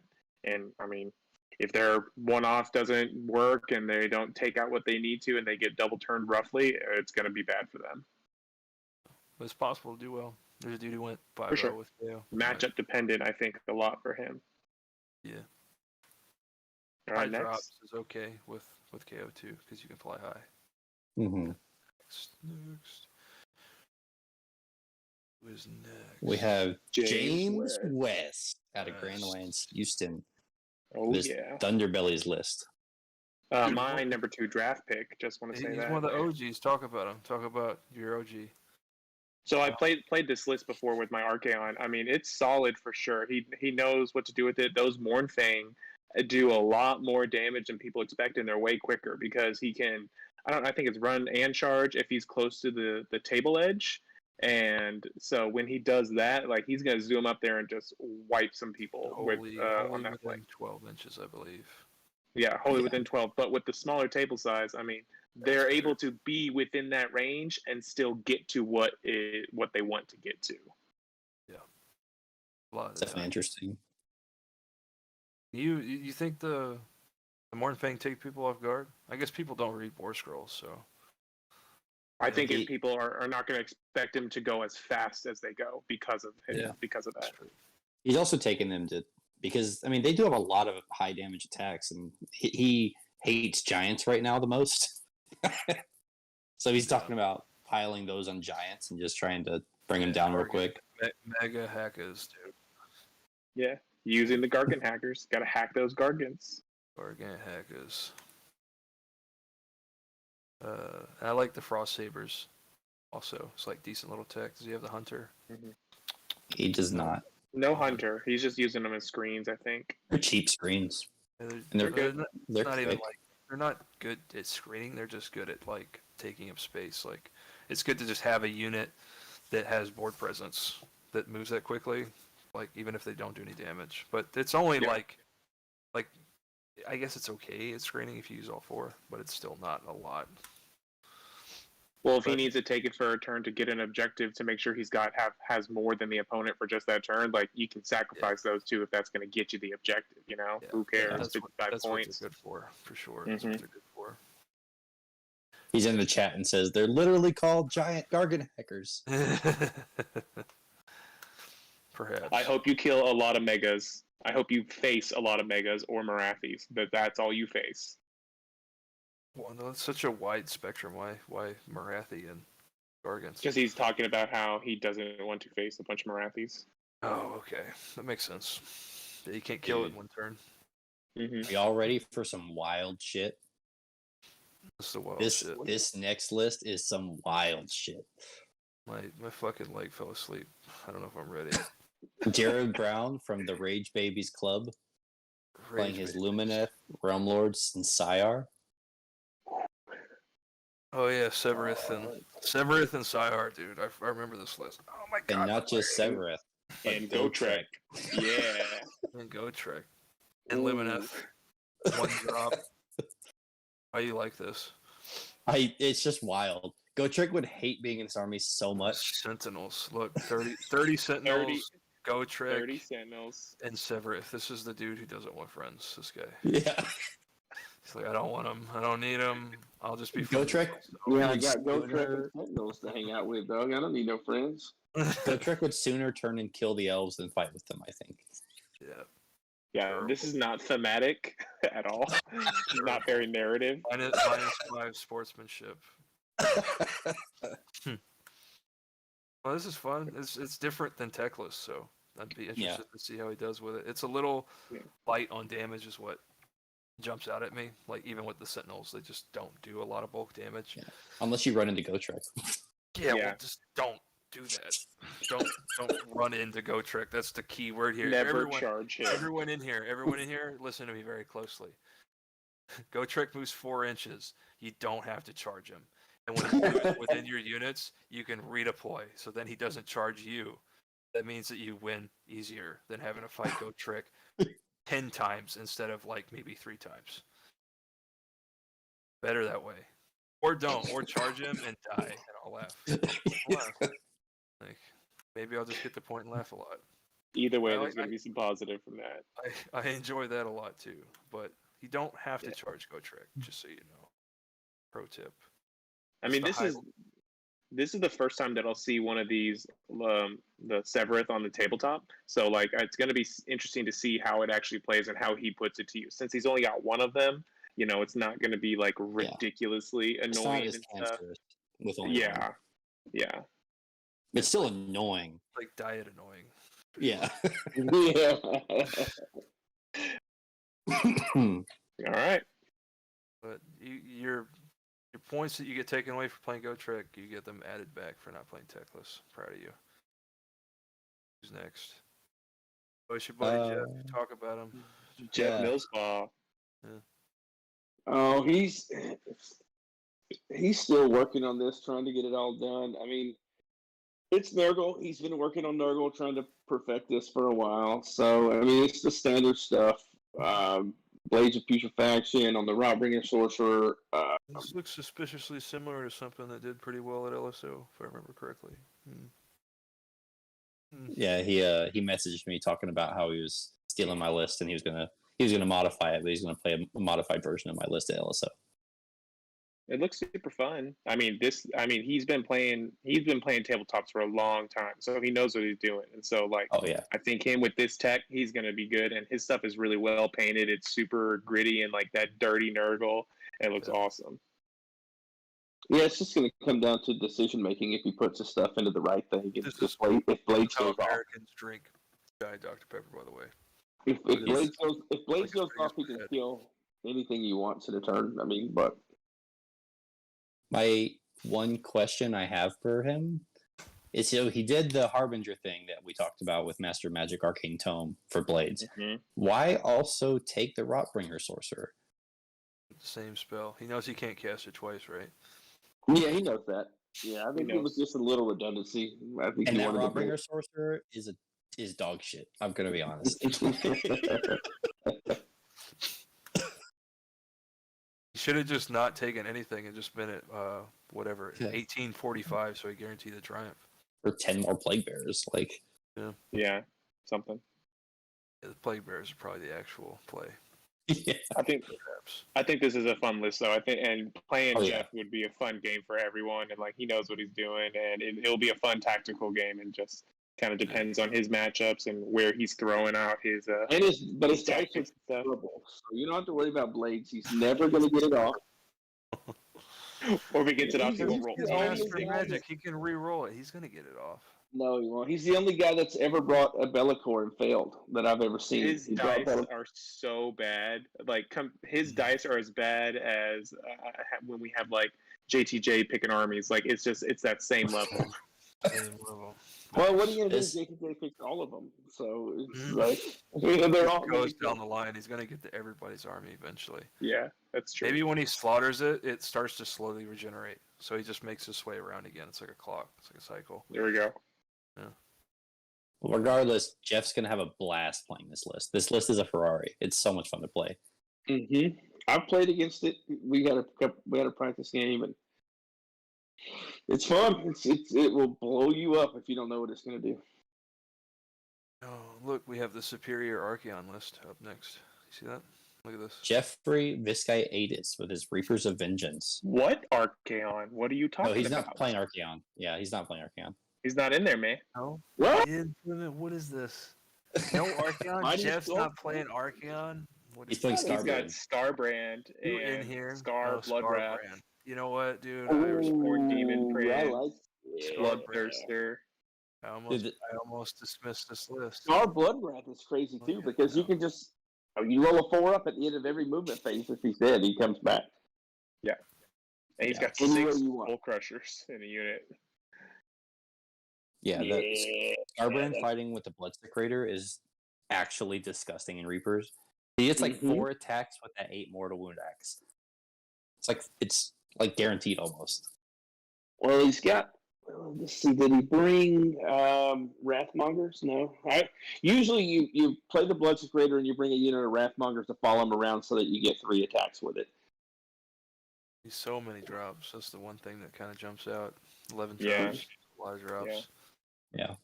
Killing Frenzy +1 to hit. A Scar. lot of drops for an army that needs to walk to the middle to be effective. But you got the Rage Thirster too. Like Mortal Wounds, if he rolls 6s, he's just going to explode everywhere. Yeah, this is a slot machine. He's playing a slot There's machine. going to be some games that he just wipes his opponent like in a turn. Yeah. Show. Skull It's gonna be Crusher, fun. 6 of them doing those kind of Mortal Wounds. Like, Wait, he's got 10 Flesh Hounds in one unit? Yeah, he does. Yeah. Okay. I'm probably gonna be over at his table a lot, watching, just praying. I watch like my brain go off. Hey, I I can't drafted believe he left him, his so Archaeon I at need home. him to do well. I need that slot machine. Yeah. Yeah. What somebody said it a second ago, but watch Andrasta charge Scarbrand and activate his best profile. and then he just bangs on her. Yeah, like it. It's funny. But yeah, I mean, that's a good list. 4-ups. That'd be sweet. That'll be fun to watch. Jeff has been like my best game of Age of Sigmar ever. I don't know how I could even beat that game, and it was him playing Khorne as well. So I'm sure this is gonna be some fun playing him. Yeah. That's about as good as anything you'll see in Khorne. Like, that's a good list. Yeah. I mean, it's obviously, Archaon's up there too, but Are we good? Next one? Yeah. Ooh, this is another brother, the Gavlak. this second Gavlak This here. is the Doc Trek list. Yeah, this is So- the cheese lord list, dog. Look at this. Morathi and Gotrek. He's like, And what's 15 Bloodstalkers. what's even better than the Shadow Queen, 15 Bloodstalker, and 15 Bloodstalkers? You just add Gotrek. It's even better. Yeah. Gotrek and Hunters of the Heartlands. This list is actually disgusting. Yeah, this is.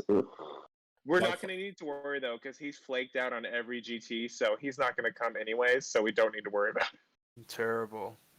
He can't flake out. He has to bring this. I want to watch him play this. I want him to. I want him to. Yeah. But he always quits. He doesn't want to go. I'm calling him out. Okay, I want him call to go. out. Where's his brother? Just make fun of his brother and demean his brother. His brother was Chuck with the Giants at the beginning. Oh, okay. Yeah, dude, come play. Yeah, I played against so I had the most fun stretch of all time at LSO. I played Gavin game 2. I played a Doc Trek Bloodstalker list game 3, and then I played the Fire Slayer player round 4 with You saying Gotrek. I'm not fun to play? Don't you try to Well, it say? was just stressful. And I went from your game Uh. to those other two with Gotrek and all this shit, and I was like, oh my god. Yeah. Mm-hmm. They were good games, but it was just high stress. This is hateful. This is just hateful. This is hateful. Like, why you bring this? This. God, So man. We what can read them Tim- War Scrolls too. We know that you can put all that together. Like, we thought we were gonna have fun this weekend. Like, damn.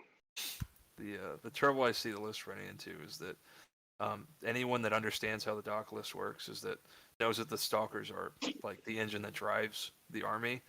Yeah. And if you don't have any ability to make those stalkers toughness, and you run up against something that can kill those stalkers, you're going to run into trouble. Even with the Shadow Queen and Gotrek. The stalkers are what make Doc work.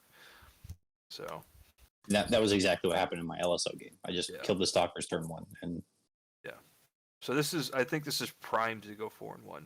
I think that's what I don't see a world in which this list doesn't go 4-1 if he plays it well, because I think you can play it as well as you want. You're going to run into someone with the tools to peel the army apart.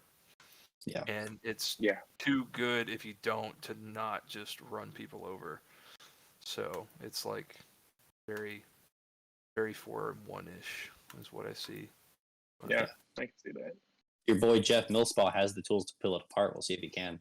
Mm-hmm. Ooh, that'll be a fun matchup. Who next? All right. Next we have Jeremy Davis This out of is Austin. it. This is the This one, is dude. it. The one all of our hopes are riding on. Tell everybody how much you like it, dude. I'm gonna go to the bathroom. 19 drops. Holy Yes, dude. This is the one all of our hopes and dreams are riding on.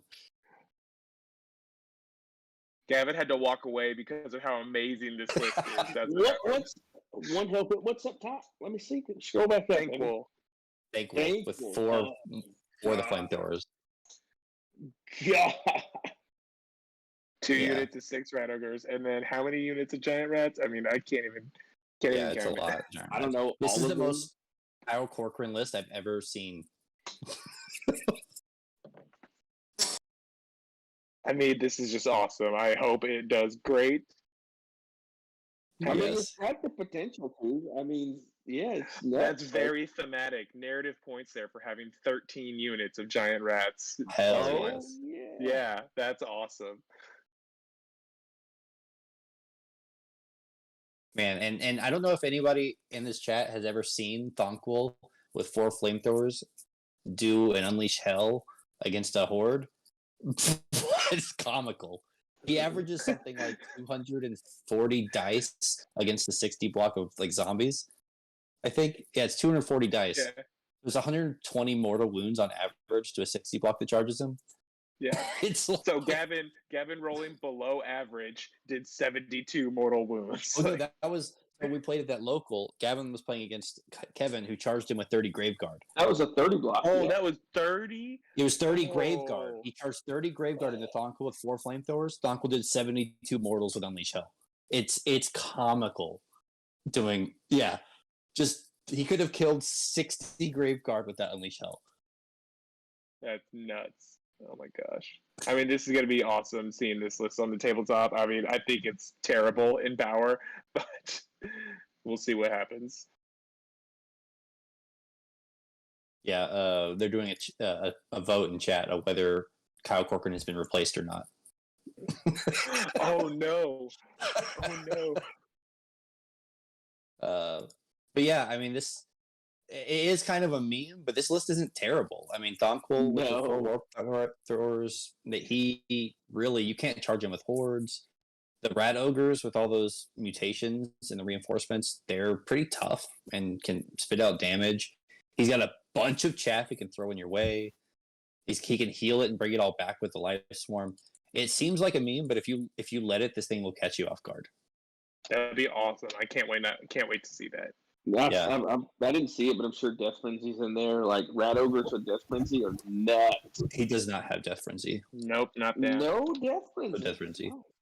No, he's just got the Master Molters. So, I mean, yeah, he's got... It's a solid list. And the Rat Ogres are in hundreds of the Heartlands, too, which adds to their toughness. Yep. But yeah, that's kind of the meme list. This is the most dropped here at the tournament. Anybody else got anything else to say about it? Okay. It's awesome. Man, hilarious. Yeah, I'm loving these polls. I think your list is behind Evan on the stream. But yeah. Who next? Ooh, Ogres. Jeremy More Stroh. ogres. We got a lot of ogres. I think we have 6 ogre players. I like this. I've actually played against Mr. Stroh at Austin last time that Austin had a tournament. He's a really good player. No, I like Good this dude. list. And if you get a chance to look at his arm, he's painted extremely well too. If it's along the same way. Why do you like it, Brian? Because you got a lot of models that look like you. I mean, it's exactly what I'm building right here. Like It's you. It's Brian, except in model form. Yeah, and I got to use some splatter cleavers to keep your mama off me, even though I look like that.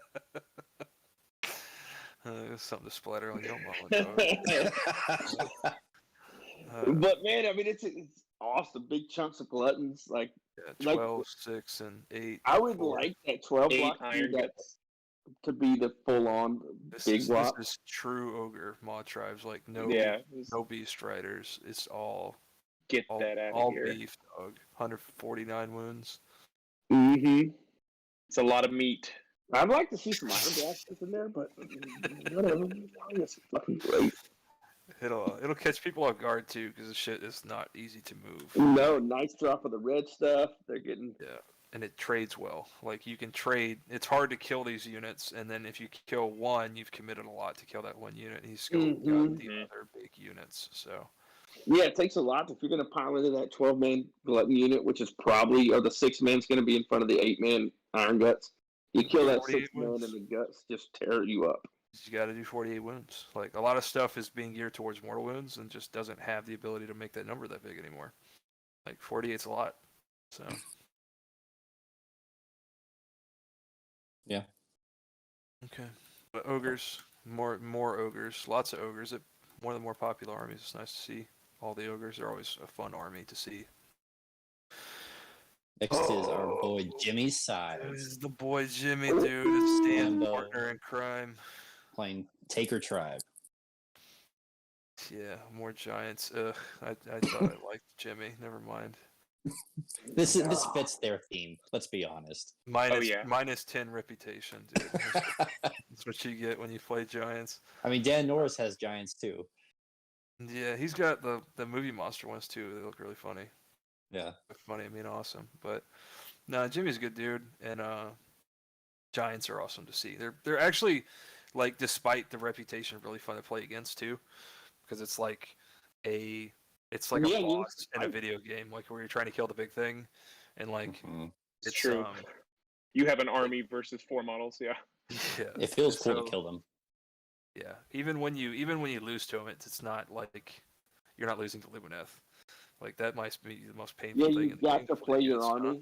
Yeah, you at least got to play. Where's Ryan at? Get him in here so he can listen to me complain and get mad, dude. He should be painting. Yeah, dude. Where is he on the roster now that Ryan's been brought up? I did that on accident. You see how I segued myself into a segue, dude? It's only I can do that. I'm just that good. Ryan, ours. No, Ryan. Why? Or if you're in here, Ryan, look at me. Why?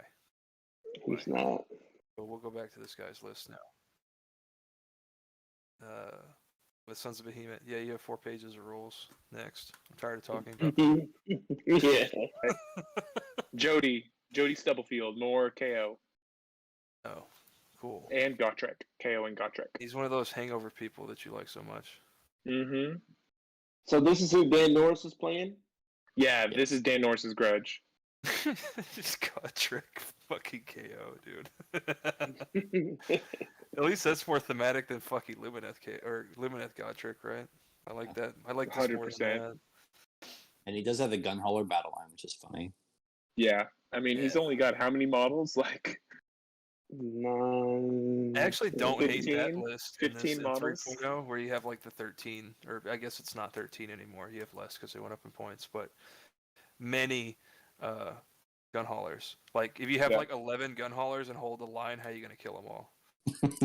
Just hide one in the corner with the drill cannon because it shoots 36 inches. Yeah, you're never gonna kill me. Like, come on. It's a secret list tech, dude. But KO with he doesn't have the flare pistol or the warp lightning, and that is a red flag to me. But he's still got lots of movement shenanigans, so yeah, this screams he's playing more for fun to me. He does have the phosphorite bomblets, which, I mean, if you roll hot, you can delete anything in the game with that. Yeah, including Gotrek. Gotrek counter, dude. No, Jody plays for fun, but it's definitely a fun opponent. I mean, LSO, he was running that one Cities of Sigmar list with the spell that changed your save to null, and was just like wiping people off the board with that. Yeah, or no, is it Misthaven? It's I don't remember. It's the Dark Elf one. One of them. Yeah, the Dark Elf one. There's 2 of them now. There's the old one, which has the spell. Anvil Guard. There's Anvil Guard, and that one's trash. The people who really know what they're doing play the Dock City, because it has that spell too, and you can take Dock models. Hard Current, that's it, right? Yeah, that's a good one. It's just they have the only good thing that Anvil Guard has, and then they have actual other good stuff too. So that's what you. Really Jody will be a great opponent. He has received an Iron Liver award from Alamo GT, so there'll be some drinking at his games for sure. Oh, Iron Liver, we'll see, dude. All these people that think they can drink, dude. I need to see what's up with this. So next, we have the guy, John Holt. So this guy, if most of you probably haven't met him, but he is like the dad of like the Katy area of Houston Warhammer. He's got the most magnificent, like pointy gray beard or mustache. Ooh, Yeah, dude's a man. holy shit! Playing Fire Slayers. Holy shit. Oh, You don't like what you see or what? No, I don't. What's your issue, Does he Brian? know how to play the game? Is he like a solid player? He hasn't played Age of Sigmar since like first edition. Yeah, he played. He's like similar to Kyle, where he's terrible at Age of Sigmar and played a lot of fantasy. So he's like one of those players. So Yeah.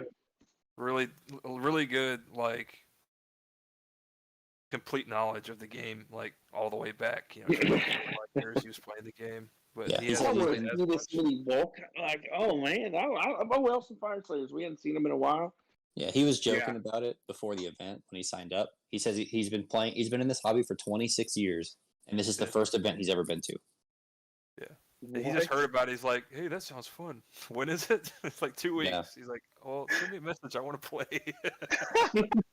And he just has Or he had like- painted stuff. So He's just going to be a fun game. Realistically, he probably doesn't know all the ins and outs of Age of Sigmar where it is right now. He's probably played 2 games of Age of Sigmar 3. And just this is after this probably what event. he had ready to go. This isn't like some- exactly. Yeah, so he just grabbed what he had ready to go. But it's still a pretty good fucking list, man. Like, Mhm. Fire Slayers are like in that boat now, where you can just play what you want now. It's not just the Yeah. hard card.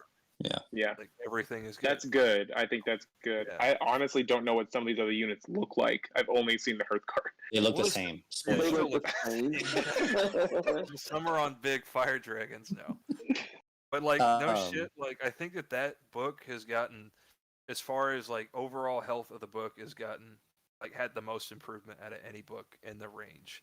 As Agreed. That makes far as sense. like something that was like pigeonholed into one thing and now everything's viable. But the pigeonhole is still pretty good. Like they didn't kill anything and made everything better. So For anybody that inadvertently, I refuse to believe the Games Workshop did it on purpose. They did it on accident, but That was coincidence, yeah, for yeah. sure. for anybody who played me at Warzone Houston in 2019, those 10 Hearthguard you see there with broadaxes, I was using those models. I borrowed them from John Holt because I had just gotten into Fire Slayers at the time and I didn't have enough models. So I asked him if I could borrow his Hearthguard, and those are the 10 I used as my broadaxes back then. Makes sense. That book had just came out. That makes sense. And you Yeah. found that it was fucking That's bust. awesome. What we But got yeah. next? Good guy. Yeah. Playing a good sub-faction. Jonathan Slesius out of Dallas. More of this OBR from Defenders. Yeah. Like Army. But he's a solid player, and I like this list looking at this one compared to the other OBR. I like this list the most with Catacross and Archon in there. This is very I solid. can see it. Yeah. He's got the Catacross, Harvester in there. Yeah, the Harvester, yeah. Ugh. Harvester. Gonna push the lawnmower. It looks like 20 of those Mortec in front of the Harvester. It looks like one of those combines going down a cornfield. You know, it just, you push it forward and it grinds up what's in front of it. I played him in LSO's list is good. I think that With like this, he was playing OBR. yeah, he was playing this like literally this army. This was my game 1. I played against him with the Living City, and just had a lot of natural counters to his army.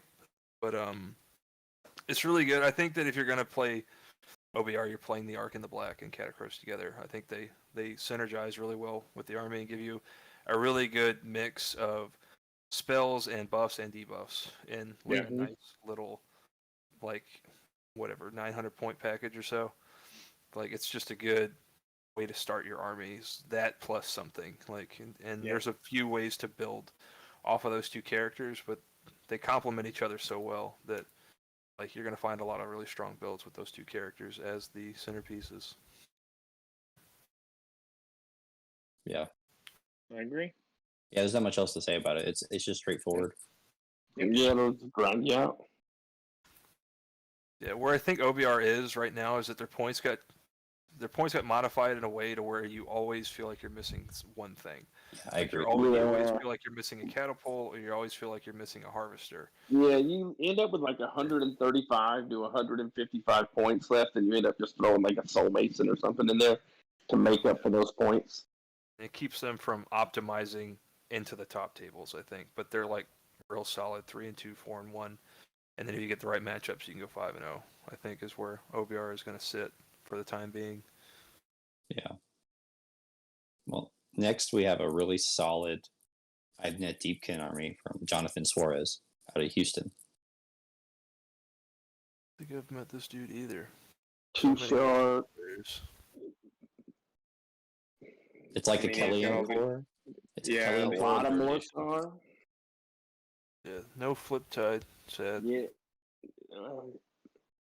I'm really impartial to flip tide, but he's got the Leviathan and a lot of eels. Oh, It'll Yeah. do good. 2 of the Yeah. sharks. net launchers. I think there is a flip tide at this tournament though, so you'll get to see it at some point. Yeah, I like Volturnos better than I like the King. Even with the setup that he's got, I prefer Volturnos making 3 units have an extra attack still. Mm-hmm. And I I think I like agree that with that, yeah. he doesn't have to be your general, so you can play flip tide with Volturnos. Yeah, you should play that. It's very good. But this Pretty is still solid. good. Like Deepkin's Yep. gonna take people off guard because it fights to start combat, all that thing. And it's So, pretty rare in all of Texas. There's not a lot of Deepkin players that I'm aware of. yeah. Dude, speaking of rarities, look what we got next. Oh, The only one. Look at this. He stands The alone. only one, Josh Catan running Beasts of Chaos. This is everyone else And just thinks they're gonna play to win. Minotaurs in This Beasts guy of is- Chaos.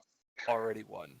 He already won, dude. This guy won. All the other 80 players in this tournament already lost. This guy has already won. Just so everyone's aware. But yeah, Beast of Chaos. Dragon Ogre Shogoth. Look at that. I like that. What is Yeah, it? he was. I've heard through the grapevine that he was trying to prepare a army of. He wanted to play Cruel Boys a lot, but when the book wasn't going to be out in time, he's like, you know what? I'm just going to go have fun. I'm going to take my Beast of Chaos. So that's what he did. I mean, he's got a Jabberslide, 2 Gorgons. I mean, whew. Yeah, it's fun. It's just fun. A lot Yeah. of Bulgors, Ungors. 154 wounds. That's a lot. I mean, it's not on a good save or anything, but 15 drops too. That only matters for turn 1. Like, who cares? He's still got the outflank and teleport. The Dark Walker's command ability is actually very unique in that you put units back into reserve. It's not a redeploy. You literally pick a unit up, put it back into reserve, and then your next movement phase, it comes back on the table off the board edge. So it's like the only instance of that I can think of in the game where you Of take dubious something. value. You, But you yes. do big value if you know how to make it work. he's going to fuck with someone's mind with that one. They're not going to know what's going on. Hey, dude. So he's gone, and then he's gonna forget that it's in reserves, and it's gonna die. That's what's gonna happen. Dubious value. It's going to get to turn 5. Oh, shit. Get as much value just telling your opponent, hey, remember, I just put some Bulgors in reserve. Don't forget. Make sure you keep stuff back there. Don't ignore that. But no, it's gonna be fun. I It'd be hope he great. has a It'd be good time. great. I might have to prove that Beasts of Chaos have value here pretty soon. Yeah, I know what you're planning, and it's disgusting. It's awesome. Yeah, we'll see if I get it ready in time. Alrighty. Next one, right? Joshua Eccles. There we Dude, go. I- From San Antonio. Lambo. So to With- drag this out even longer, dude, I just realized that we have a whole nother page that we have to get to. Just to remind everybody. There's less on that page, but yeah. Okay, Techless. Fucking done deal. Fucking Techless. Yeah, 30 over there. Sentinels, on you. Techless. 30 Sentinels and Techless, shame on you. What do you know? And We two- went from Shootcast to 30 Sentinels and Techless. Yeah, With 2 keep units all of of 20 that. wardens. There's a lot in this list. It doesn't look like it at first, but people are used to Techless list castling. And for those of you watching right now, just know this list can do more than just castle. So all of his Venari, I think, have a pregame move where they can move their movement speed, which is 6. And then the command trait, or not the command trait, but the command ability allows him to run and charge. So by the end of turn 1, if he's a 1-drop, if he chooses to go first, one of his 20 blocks of wardens can move 24 inches and still charge you. So just be prepared for that eventuality. Yeah, and then he can fight with both his wardens at the same time. Yeah. Because Luminath is balanced in every way. Moves 24. He's going to shoot you with sentinels. He's going to blow up your army with Techless, and then he's going to move 24 inches across the board with wardens and stab you in combat. Yeah, those. Yeah. Yep. Terrible. Game balance. Games Workshop. You know what you're doing. Well, okay. Techless. All right. You get -5 sportsmanship points next. Speaking of Etiquette -5 points, man. sportsmanship points. Speaking of lost sportsmanship points, yeah. On deck. The new sportsmanship vortex in the Houston scene. I'm just kidding. I love you, Justin. I think he's in here too. He's in here. Yeah. He's one of the Haram bros. We just like to needle him. He knows. Kinda. If you're listening, I do love this. Oh, go ahead. If he starts trying to talk you into a draw, just play your turn out because you'll probably win. He's talking you into a draw so you don't beat him. So don't let him talk you into a draw. Yeah, don't do it. Yeah. In our I do really group like chat, this list. he's nicknamed Draw Crusher because of this. Because he had 2 draws at the Haram-based Heroes event. With two I forgot. Terrible. draw. Terrible. But continue, Kyle. Tell us about it. What do you like? Well, I like that he's got the double Maw Crusher in Iron Suns because I know we have the new book coming out, but the best part about it is that charge in the enemy's charge phase with how fast he is moving with those. It's a solid way to play it because he's going to play super aggressive and those things are going to get at you and they are going to do some damage. And if you do not screen or if you don't have any screens, you are screwed. I like this list like I like a rock in my shoe.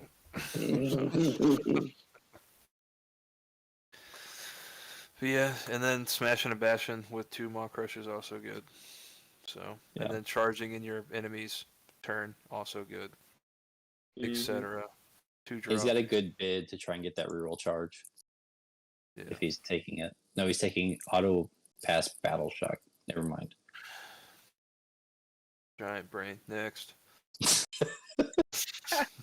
Boom! Heads like skull can't even Another hold all Iron these Jaws. things, dog. Yeah, Keith Wood, unaffiliated with Iron Jaws.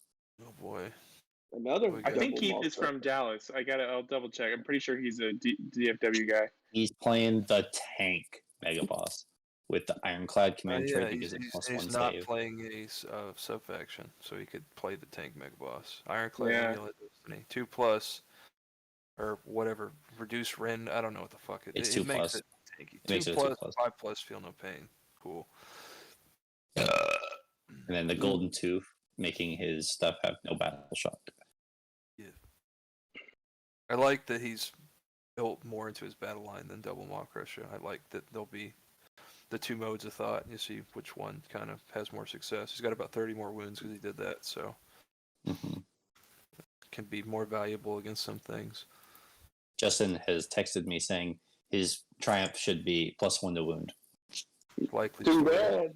Yeah, now that we just said that, and when we were You want to take the -1 of your sportsmanship to get your triumph in there? I mean, you're not going to get any sportsmanship points anyways, so I mean, you're in the money already. So No, Justin picked Inspired. That's the right one. That's the one that's +1 to wound. No, Indomitable is +1 to wound. No, Right. oh, inspired, Inspired is is +1 +1 to to wound. wound. Dude, look, Zach thinks he's Mhm. right, but he's All actually of us wrong. are. I knew something that Zach got wrong. Look at Why this. This don't you is look the it up? moment. Why don't you Inspired look is it up? +1 to wound. I know Hold it's up. +1 to wound. You look Alright, it you up. could You're be right. challenging the rule. I don't have am my on me. PO right there, dog. Look, Nominal there he will goes, lead. dude. Look at this. Look at this. Look how red he's getting. He's never wrong, and now he's wrong. Oh. Everybody point and laugh at him. Ha ha. You're fucking wrong, loser. I So that win. means I'm right. You lose. No, I said inspired is Indomitable. +1 to wound. Yeah. Indomitable's battle shock? Yes, What the dumbass. fuck? Kyle. Looks like a shaved orangutan. Yeah. Fucking dusted Why would they chicken call it looking ass. inspired? Inspiring presence is the battle I shock know. community. That's why I remember it. I can't believe you were that confident in something like that. Well, it's called inspire. That's why I was like, yeah, that's inspiring presence. Easiest game of my life. Next, Next. Kevin Rand. Your boy, dude, a staple of the Houston community. Kevin Rand changed his list like 17 times leading up to the And tournament. he's still painting. He's playing it. Virkos. As we speak, still painting. So good luck, sir. I mean, I play. Oh no, he didn't have the Coven Throne when I played him. I don't know. I haven't looked at this list that much. He's got the 60 Deadwalker zombies and the 30 Graveyard. The 30 Graveyard that took how many? 72 mortals. 72, yeah, 72. Okay, Yeah. yeah. Those are the Graveguard that took the 72 mortals from Thankful. So if you see Yeah. them, just ask how their asshole feels. But that's good. I really like the White King tech to get 30 Graveguard in one squad. Because the White King on Skeletal Steed actually not terrible now because he lets you reroll ones, which is more valuable than it used to be. Everyone laughed at that model. That's When so it came funny. out, they're like, "Oh, it's so fucking stupid! You could already do that." And then the fucking rules changed, and everyone looks stupid. So, That was enjoyable. I did enjoy that. yeah. There's no Manfred though. Where's Manfred? Yeah, he likes that Belladama and the Coven Throne, but I mean, how many points is Manfred? 380. 380, yeah. Ooh, yeah. The Coven Dude, Throne take- kind of functions similarly, where you get them down to 2+, and then you reroll ones with the White King. So Yeah. it's +1 to hit, wound, and save, right? Like that's not awful. Yeah. Stacked And he's with got that. Yeah, I mean, on there. no, it's all right. It's, Yeah. I wouldn't, Unless you charge I wouldn't Thankful. put the other bed for eating crackers.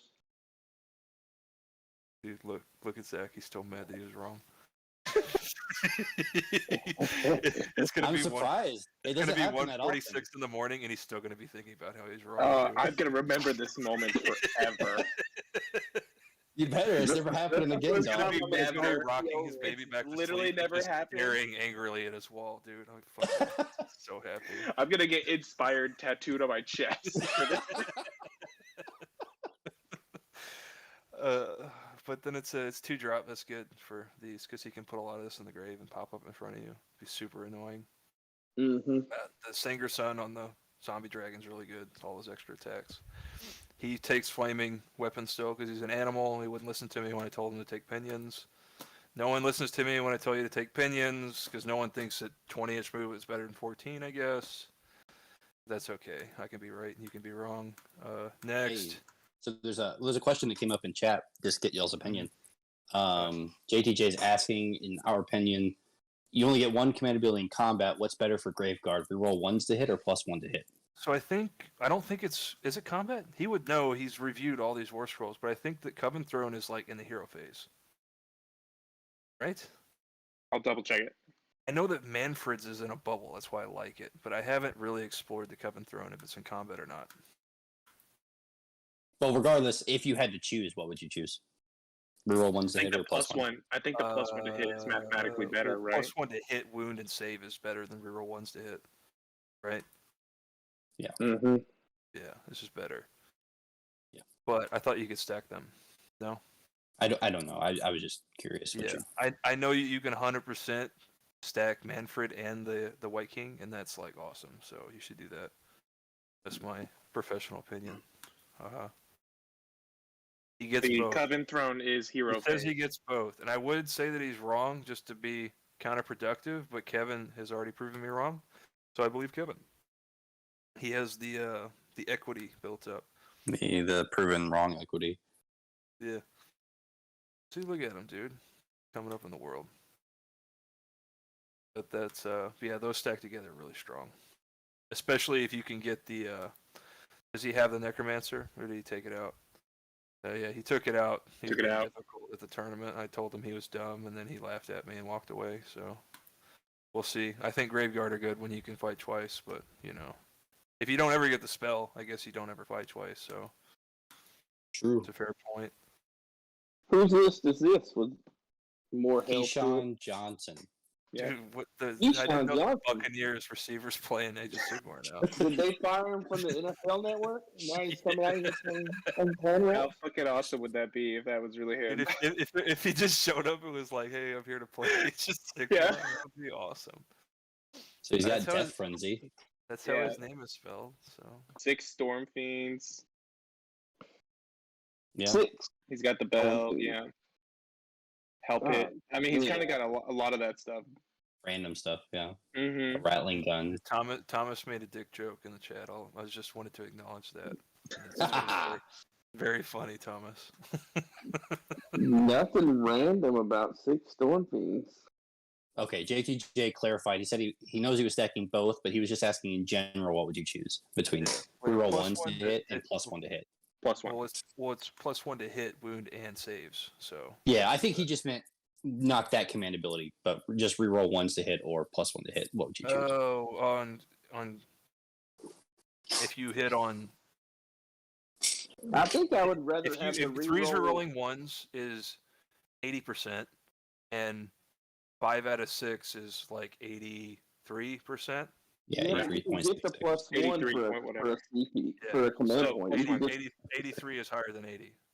yeah, but I think I would rather bring the technology, bring the tech for the reroll when you can just do a command ability to get +1 to hit with a command point, from the unit You itself can't to do use that. both of those, Well, he was saying if you could only use one, what Oh, would you use? and you can't use the +1 to hit and the reroll. oh, I if thought you- that happened in the hero phase. You said, yeah.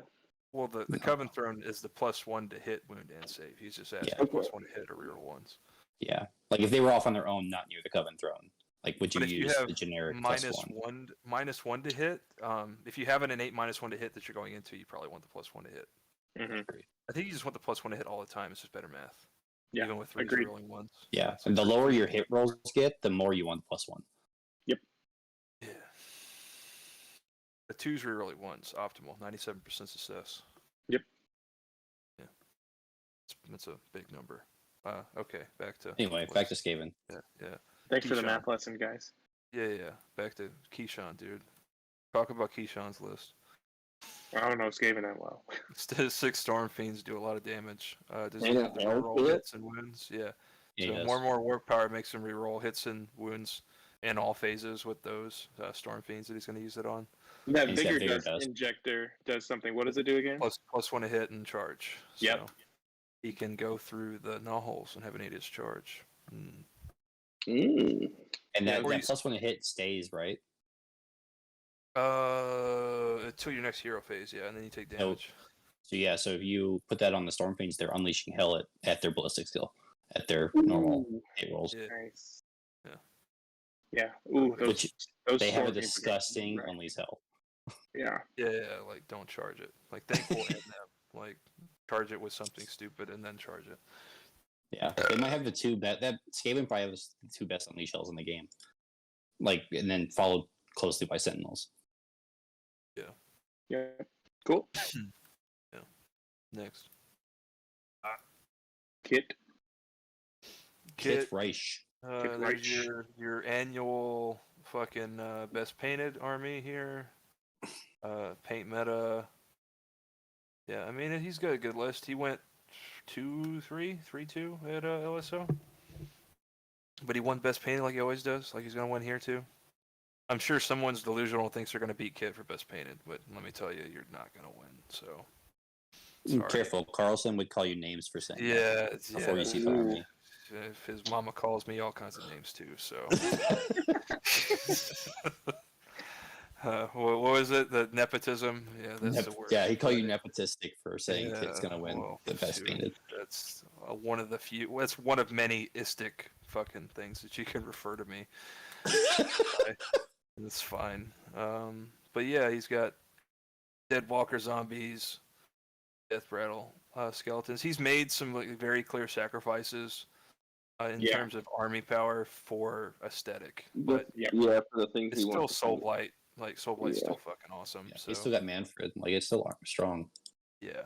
Yeah, But Manfred.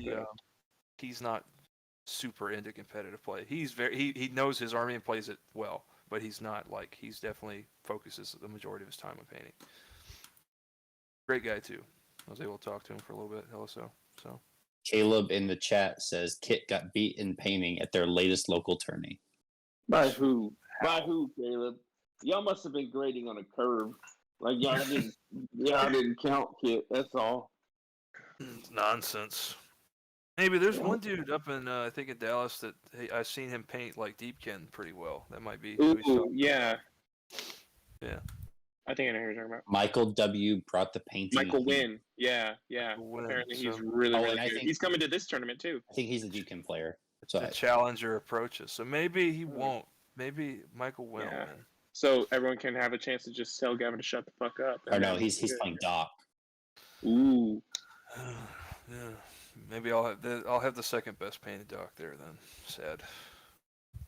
It's okay. So next is our local favorite punching bag, Kyle Corcoran. Oh yeah, dude. He's still in the chat. I didn't hear no bell. I ain't Hear heard no bell. bell. I ain't heard no bell. That is 100% Kyle. Yeah, Tempest Iron Drakes with no Soul Screen Bridge, right? Is that what he's playing? Yes, correct. Mhm. Yeah, just another one of those. I refuse to play Soul Screen Bridge. That's okay. You can refuse. I mean, he's going for all the dwarfs. That's all it is. Oh, Hey, Kyle, Hurricanum. if you're still in here, Kyle, you know that like twice as many shots is better than half as many shots, right? Like when Iron Drakes have twice as many shots, you know that they're better, right? You know, Soul Screen Bridge lets them do that, right? Just so you're aware, I just let you in. on that How secret. very dare he? Just wanted you to know that. That's all. I know. But I know if you you're want to gonna run and play- shoot them. I know, dude. I know they go If 10 we inches know- when you auto advance. If we know anything, it's Kyle's going to play whatever the hell he wants He to play. doesn't have. And yeah, he's going to have fun with he it. doesn't have one because it's not on a 25mm base, dude. If they just put the Soul Screen Bridge on Yeah, a he doesn't 25mm, he'd Yeah, own he don't 100 of them. He still only owns the 25 mil Thonquil. He just put it on the bigger I base. know. I am aware, dude. I'm aware. No, but if any of you play Kyle Corcoran, you're gonna have a blast. He's literally here to have fun, and he's gonna make it a Yeah. fun game. Yeah, win the tournament, Kyle. Prove me wrong. I That'd be do. awesome. I mean that. All right. He says, next. "I spend a turn moving, then I never have to move again." Yeah, if you're dead, don't have to move. If I make and nobody makes me bleed my own blood, dude.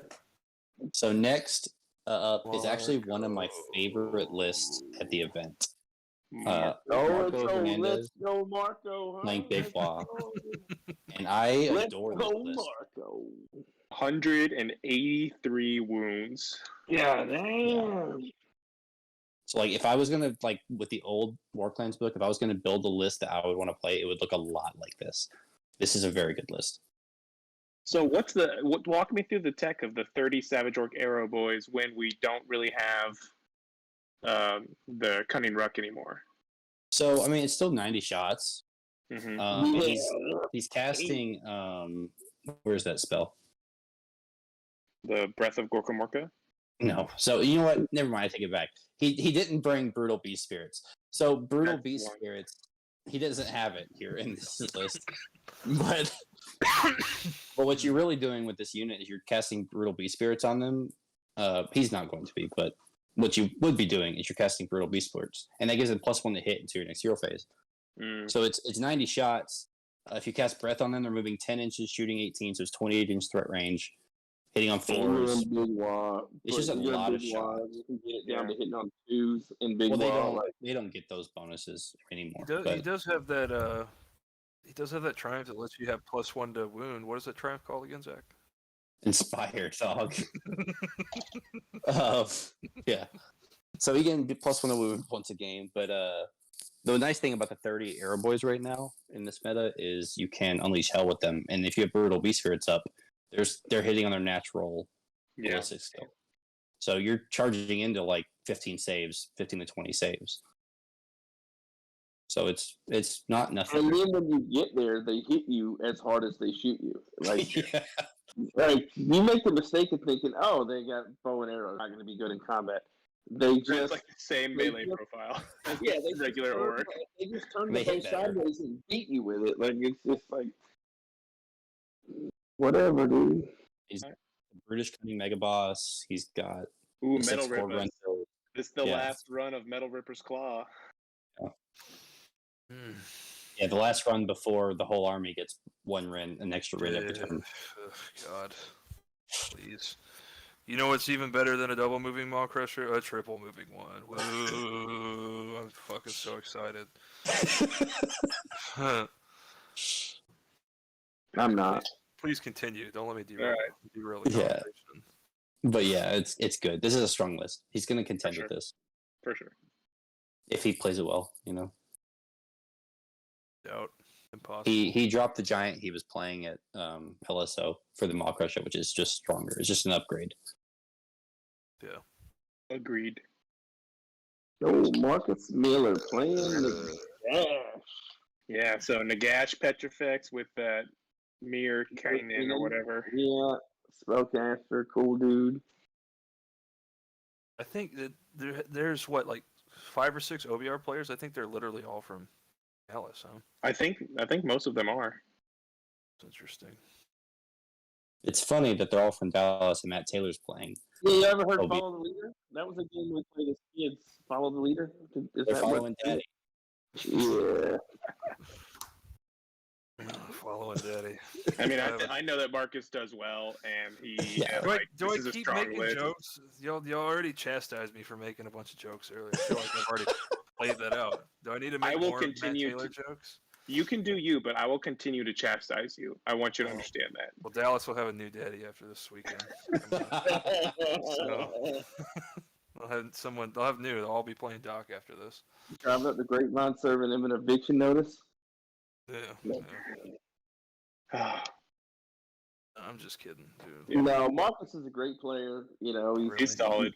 Nagash is a handful, but outside of that, it's Nagash. You know, it's another Nagash list. Yeah.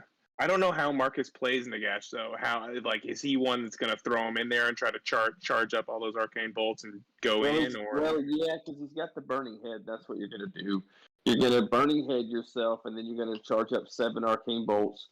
You're gonna go in the hero phase, and you're gonna move up and can't fail the charge really. oh yeah, And look, because he's you're got gonna go into yeah. you're gonna go into a unit and blow it up, and then Yeah. and then he's gonna have. You probably take 6 arcane bolts because you probably go ahead and throw protection of the gash on him. So, he's already you gotta have Yeah, I that. mean, So Mir Kanan can hit him with the burning head. protection. Yeah, Yeah, that's what I'm thinking. that's He's what the one with Military is there for. Yeah. Yeah, it's Because But protection of Mir- Nagash is just the caster, right? So he can't have Mir Yeah. Kanan throw Yeah. protection on Nagash. Yeah. What is the casting value on the burning head? Do you remember 6, something like that? like 6, something like that, Yeah, 5 or but- 6. It's more reliable when the gash casting it, you know. But Mir Kanan can do it just fine, I guess. Yeah. But Just If you're trying to save curve on arcane it. bolts. Like anything with a big model, is just a curve on the army, like on how Yeah. effective it'll be based on like how you utilize the big model. He's also got a funny tech. It looks like he's preparing to teleport Mir Kanan with protection in the ash. Yeah. And Mir Kanan, he's not a slouch in combat for his points. No. Yeah. He's got like 2 rend and like 2 damage or something and does mortals. If you get the what's it up there, you get a liege up there with the command ability, you make him have +1 attack too. Mm-hmm. But yeah, I mean, there's not much. It's Yep. OBR with Nagash. We kind of There talked you go. about it. Alrighty. Next one we have is Matt Robish. Hagnar, 15 Bloodstalkers, but he's also got Warlocks. Yeah. Some This is what he, Lightseekers and exactly Witch what he Elves. played at LSO. Yeah, I mean, don't really He'd have be to say solid. much about it. Yeah, he's like one of the best players in Texas, and by extension, one of the best players in the world, in my opinion. Prove me wrong. And he's playing one of the armies that is at the very top of the meta right now. So he's going to be a favorite to win. Yep. One of the favorites. So You will see him along with like Gavin and a couple others at the top tables for sure. I ain't gonna be nowhere near that top tables. I'm gonna get beat by Matt Taylor. Remember? I'm gonna get beat by him. I'm gonna be at the bottom tables. But he's built into the 1-drop, which is the other mode of thought with Doc, which has a lot of validity. If I was willing to play Witch Elves, I think I'd play something closer to this than what I'm playing. I just don't want to play Witch Elves. He's got a lot of bodies to screen with, and there's a how he lot. typically plays this army is from what I watch. I wasn't able to watch a lot of LSO, but he likes to walk the Witch Elves in a bubble up the board with the Bloodstalkers behind them. So if you charge the Witch Elves, he's going to unleash hell into you. Yeah. Strong strategy. And then he'll just gum you up with the Witch Elves and just keep shooting you like over and over again. It's just anything that can get. It's like every Doc list that has Morathi and the 15 Stalkers. If you can kill the Stalkers, then you reduce the effectiveness of the army.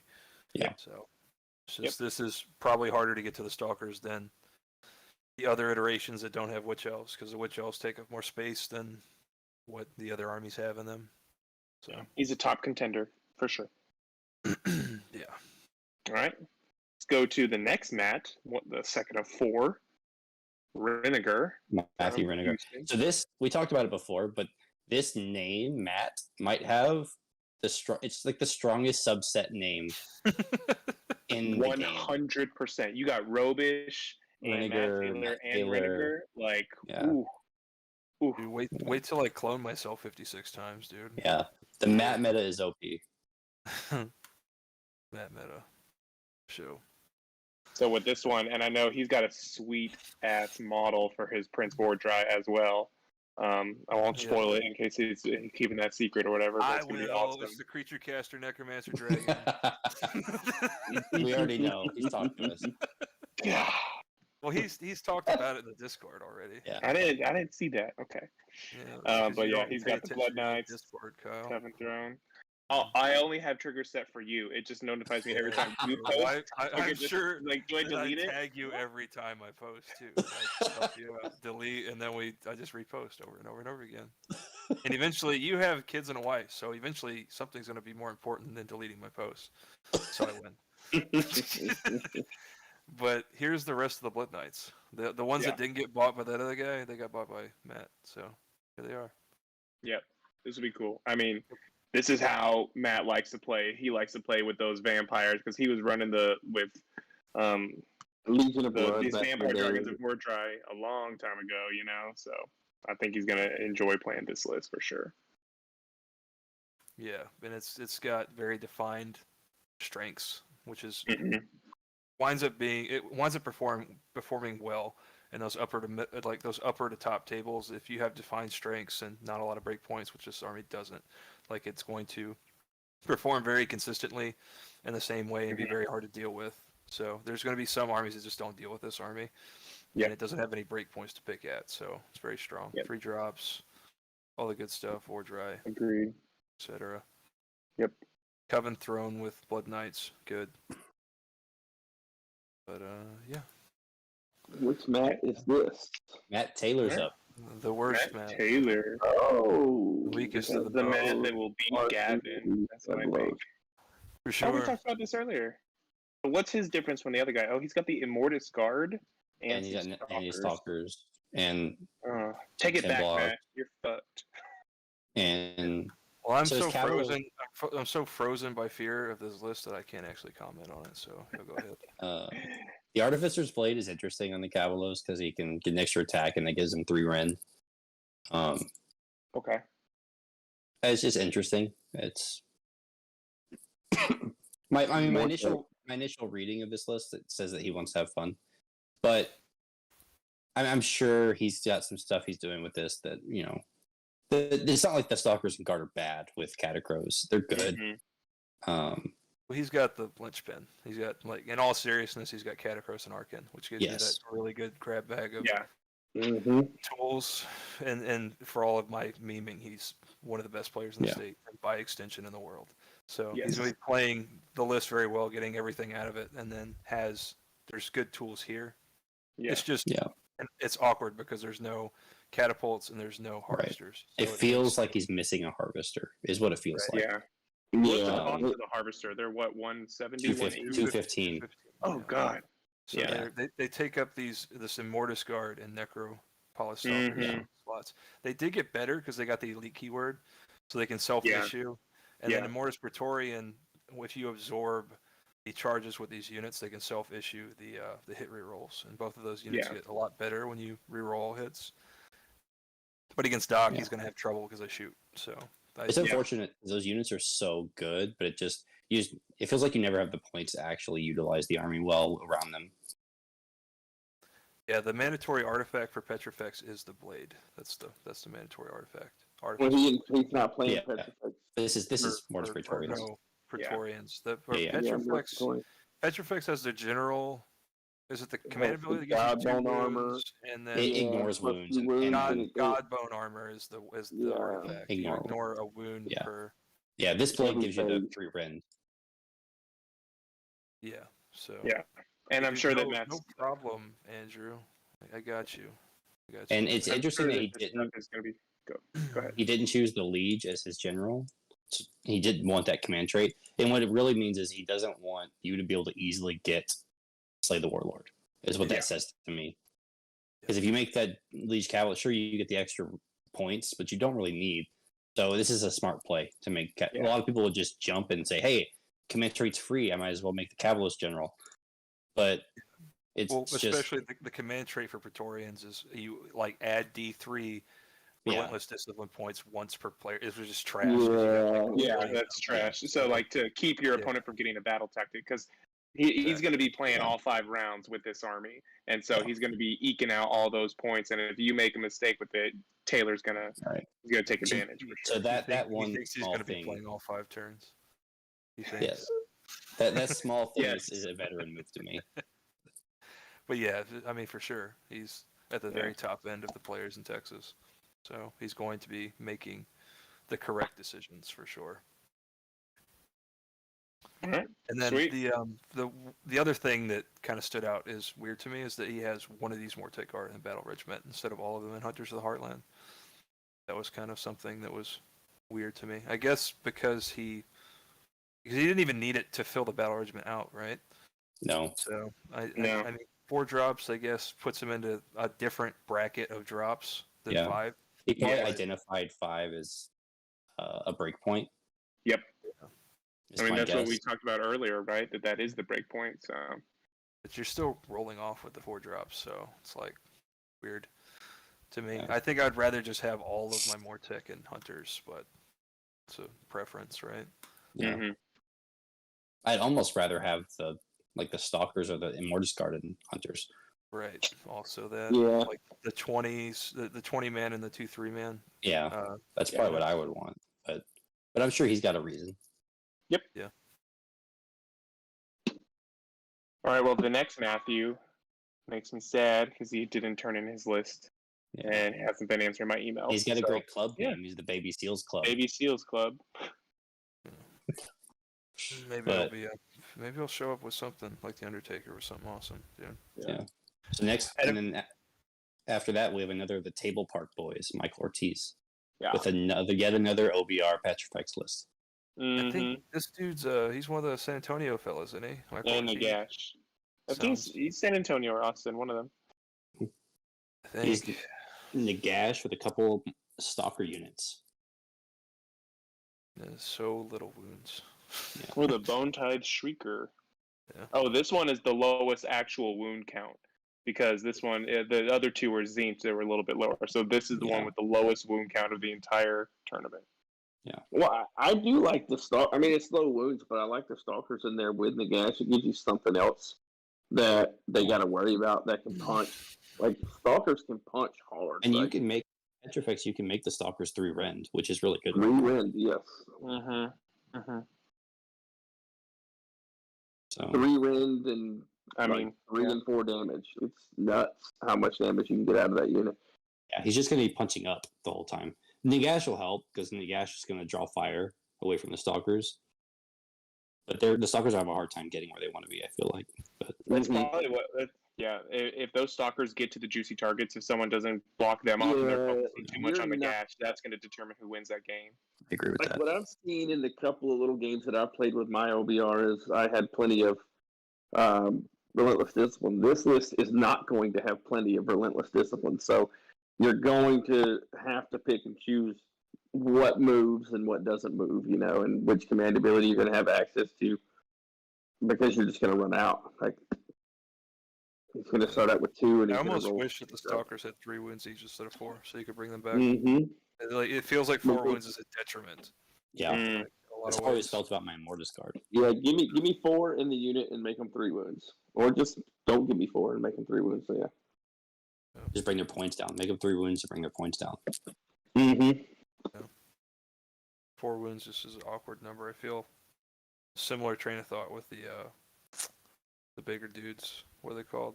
The Harbingers. Harbingers. Similar train of thought, but at least they have Mhm. 1/6. Yeah. 4 feels bad, for sure. Next. All right, Michael Quisenberry, Flesh Eater Courts. Feast Day. Beast Day. He's got the allied giant. He just posted pictures of his army today. Yeah, I think I saw it. Yeah. But Gavin, tell us about this, Mr. Feck player. Yeah. The line breaker Terrorgeist, huh? So that's the line breaker is what? Extra All out something, attack right? or all out defense. Yeah, I don't know if I would want. I think I would go more for the pregame move one if you're going to throw those in something. Or what jumps out is looking if you don't see the Hunters of the Heartlands. I think it's really important for Feck, for any of their units really. Anything that you can put in Hunters of the Heartlands is important because that's where you're going to kill monsters. Yeah, now you can take away their fight. It cuts your attacks in half if they roar you, which is bad. It is only the Crypt Ghouls that can fit in this list. Yeah, but it's I don't know if I would take these Royal Terrorgeist in Feast Day, but It's fair. it looks like he's going for a theme in all of his painting he's been doing. He's still got the Royal Terrorgeist. No hero trek. I think that most Feck armies you're going to see the Archregent and or the Ghoul King. Like Archregent is a staple because it adds D3 to your attacks and then you double your attacks. So it's just compounding. Yeah, this feels a lot like a theme list for sure. Yeah, it looks really sweet though. His army looked really fun. Conversion on that giant, so yeah. Yeah, the giant's super cool. I'm glad he got the right points too, because it actually, for the longest time, War Scroll Builder still defaulted to 490, so he actually changed it to 525, or it did it already too. So it's good. Feast Day is really good now because you do it for free in both player turns. Like, it's just good. But yeah. Who this? This Michael is the, wins. Right. So this is Michael wins. So this is the one that apparently, beat out Kit for some paint. Oh look, dude, Marathi and Stalkers. And the Bloodrack Shrine. Yeah, he's got the shrine in there too. And the Iron Circlet Hag Queen. But this does not have Blessing of Cain. He has Catechism of Murder instead. Why is he in Hagnar with no Blessing of Cain? Interesting. Yeah. But interesting. I guess he wants to use that Why don't you have man. Blessing of Cain? Wow. Yeah, in theory, like it's cool. Like Trademark. exploding hits is cool, but like they already have so much damage that I think you just overkill. Yeah, they overkill it. And adding Catechism doesn't change. It comes into play so little as opposed to like Blessing, where the Blessing's like always going to be useful if it's on your bow snakes. I think that's only for Hagnar stuff though, because when you got the 6+, the 6+ rerolling, Yes, that's what we're talking about. Yeah, that's true. This is Hagnar. This is Hagnar. Yes, I understand that, Gavin. I don't know if I would play Hag Queens outside of Hagnar, because the Witch Brew goes off on a 5 turn 1, and a lot of the prayers aren't as good, and you need those points. Like, you really need those points. Especially if you're playing bow snakes outside. Yeah. Yeah. Like, Doc is like, it's another one of those armies where you always feel like you don't have enough stuff, even if when you have the bow snakes and Marathi, like you just feel like you don't have that many models. Yeah, you make the ground up, right? Get so much damage. Like, you have a lot of damage to make up, but you're fragile with low wounds, so that's your weakness. But he's gonna win best painted, like Caleb said. So I'm actually really excited. We will see. Yeah, I'm excited to see an army that competes with Kit. Like, I want to see it. I'm looking forward. And now there's a challenger approaches, dude. I'm very excited to see that. And I mean, this is a good army too that will be competing in the paint. Mm-hmm. Oh, he's going to be competing for overall with this if he plays it well. Yeah. That shrine. All right. All right, next one. Mitchell, who says Mitchell. it's changed Beasts of Chaos, but he's been changing it like every flipping Well, day. it says Leftician Defenders now. This is sub-faction. My man. He just keeps changing his What faction is tag. Grand Alliance Blake, dude? Mitchell, dude.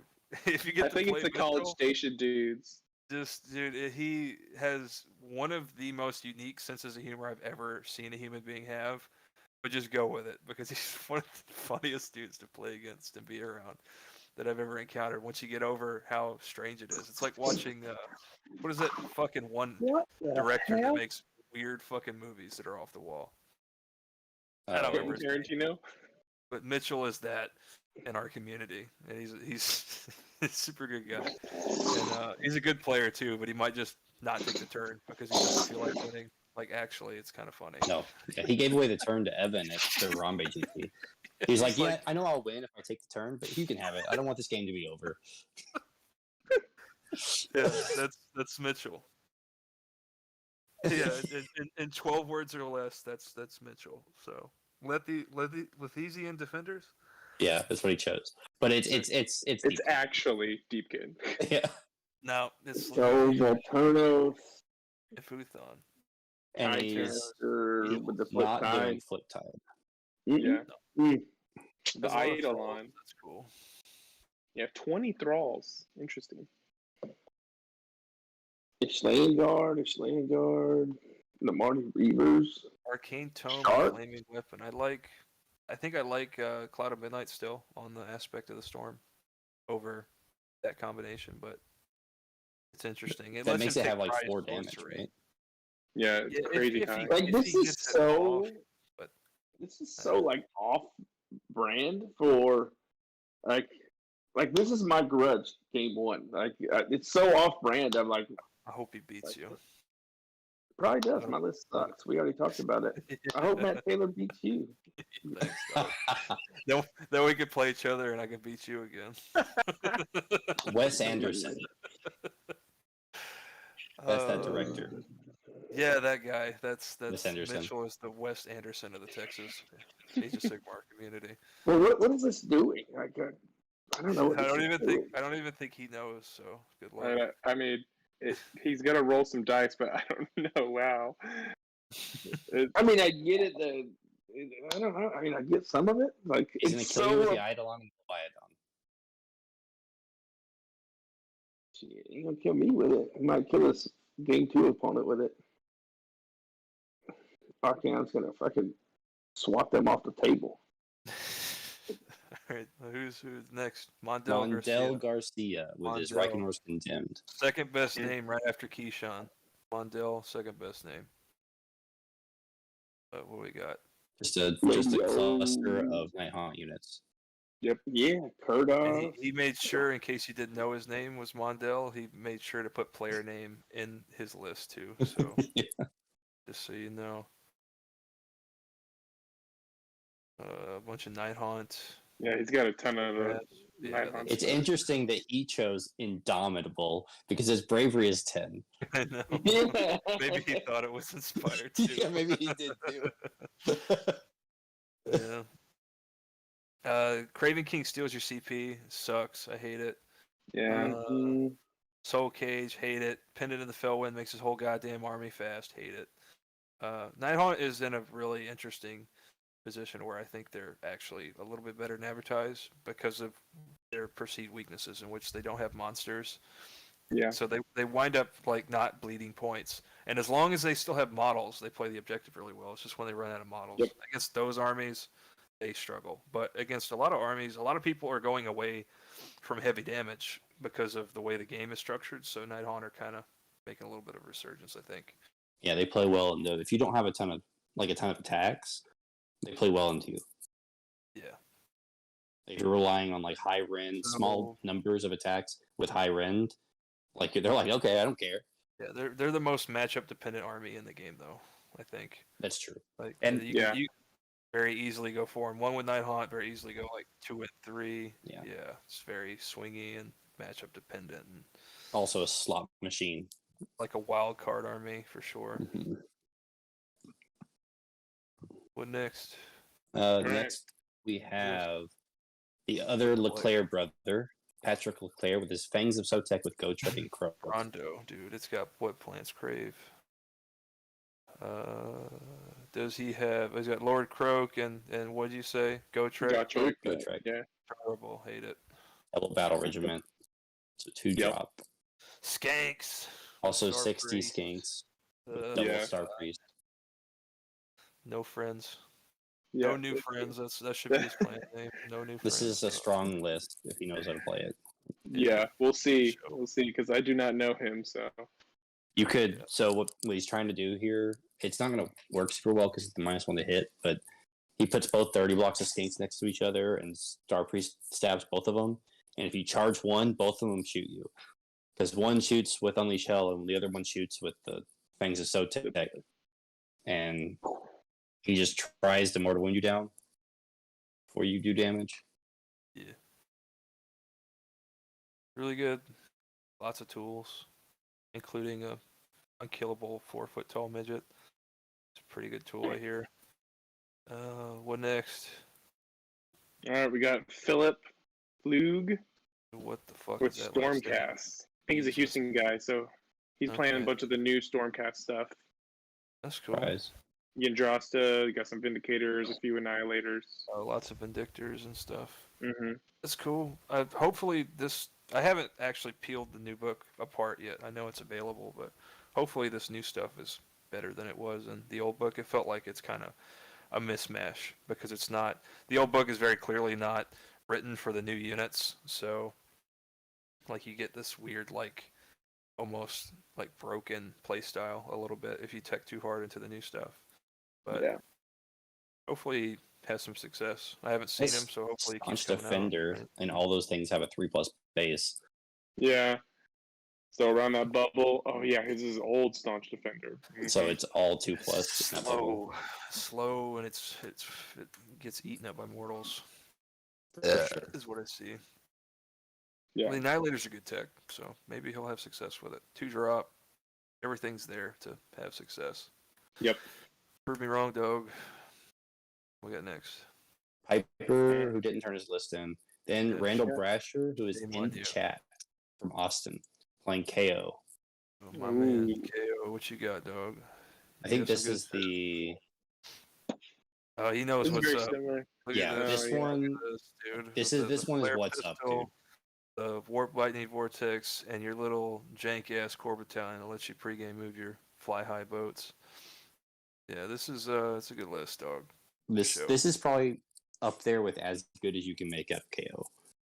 Yeah, I think so. It's very close to what won whatever big tournament didn't win, but got second place. Nashcon? One of them, I don't fucking know. Yeah. Is it Nashcon KO guy won. Yeah. So it's very close to that. The flare pistol, very important. And then, I mean, Warp Lightning Vortex is self-explanatory. Being able to fly high and pre-game move with KO is very strong. Very boat heavy. Like, Double Yeah, drill we got a lot of cannon. votes. Double drill cannon with the flare pistol is funny. yeah, Uh, good list. Very good tools. I'm excited to see how you do with it. he's Doug. got the skyhook and the ram, and the skyhook adds to the ram rolls.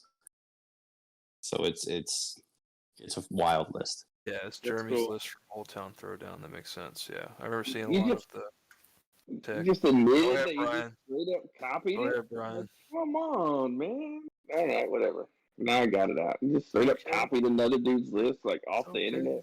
It's all right, though. All right, I'm not. Whatever. It's a good list. So we'll see how it performs. Yeah, I'm see excited how he runs it. excited All to right, see. next we have Roger Roger. Lopez. He's a Houston guy, so doing some doc. The only one without 15 stalkers in a unit. Oh, he's got 10. Yeah. He's got 10. 10. Alpha 10. male, dude. So Alpha 5 out of male. Mhm. 6 had 15 stalkers. Not the 6th, though. Yeah. Why? You know what? I know why. Just because you're more manly than everyone who has 15 blood sisters.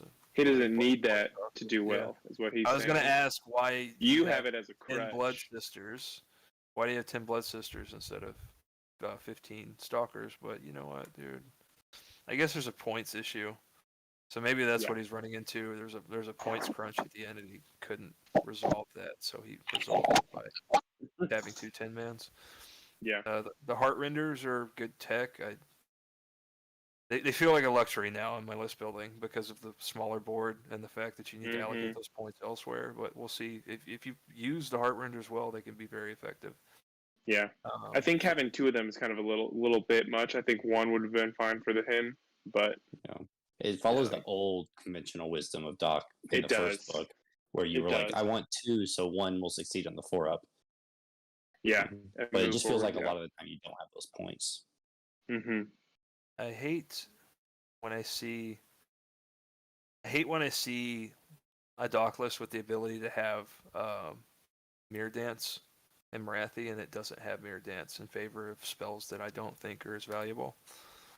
But I understand. The Withering is very strong, but I think that being able to Mirror Dance your Shadow Queen and your Marathi Cane around, especially to maintain your buff ranges, is stronger than the Withering. This is personal preference. Yeah. Yeah. But it's good, man. It's got the Shadow Queen and Bow Snakes, so you've got tools to compete. 10 drops is a red flag, but you still got a really strong army if you play it well. So next is one of the best players in Texas. Yeah. Ryan Rutherford from San Antonio. It's got the shit too, dude. This stuff is good, man. Yeah. And that's like Bellacore, control we talked about. Yeah, that Bellacore plus Khorne Demon Prince is going to be a real popular build, especially if you see Destruction kind of come back out. And Kairos again, too.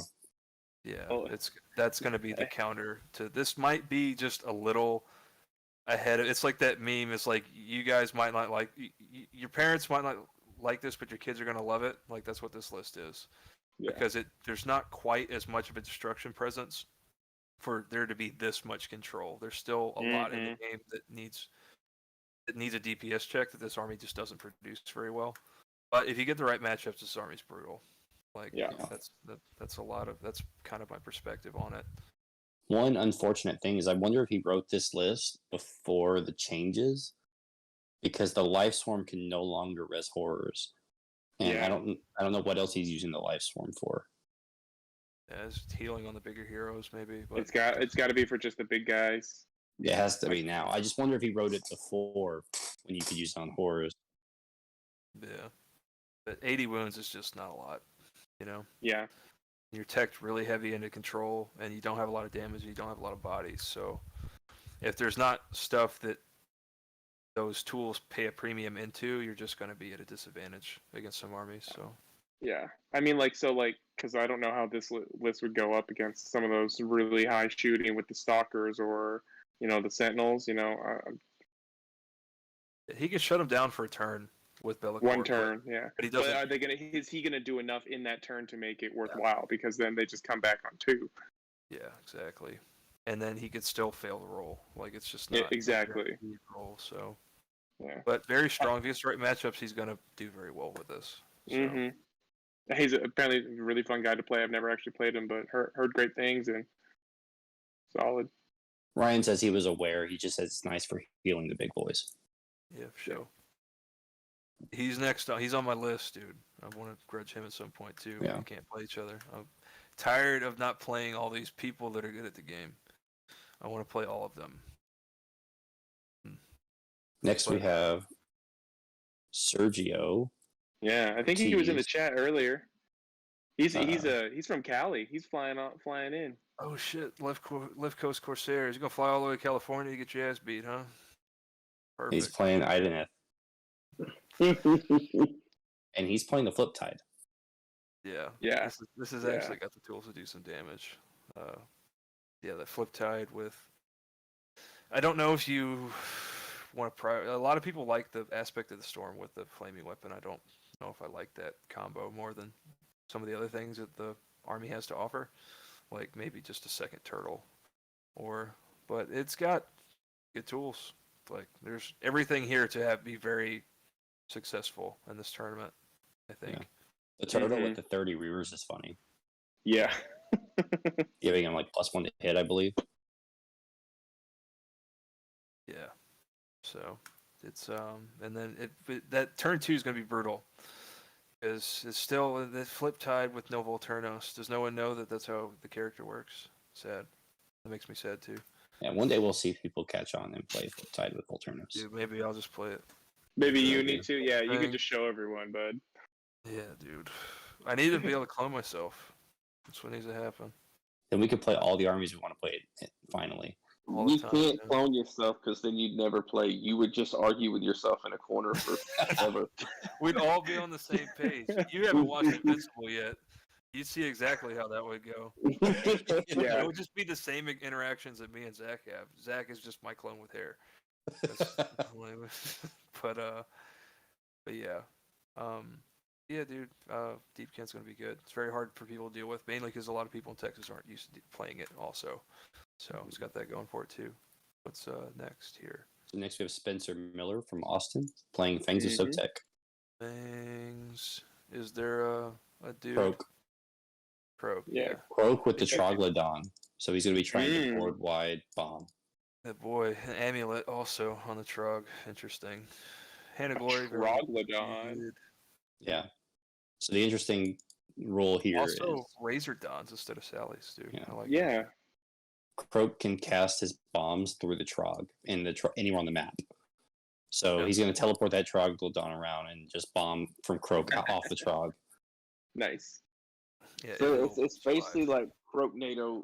He has to. He has 3.0. a precursor. He has to teleport, and the turn after he'll be able to use it. That's Yes. the caveat. Mm. That's why he has the amulet on there. Yeah, Amazing. keep him alive. Interesting. Yeah, I mean that's the list. He's got the Shackles again, which I mean if you're playing a Slan, you're probably playing Shackles. Yeah, Shackles is just too good to not play. Like it's very And good it spell. protects your Slan, so it's good.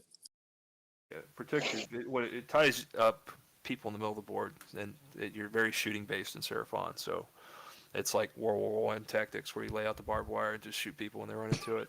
Yeah. That's exactly what's happening there. Who next?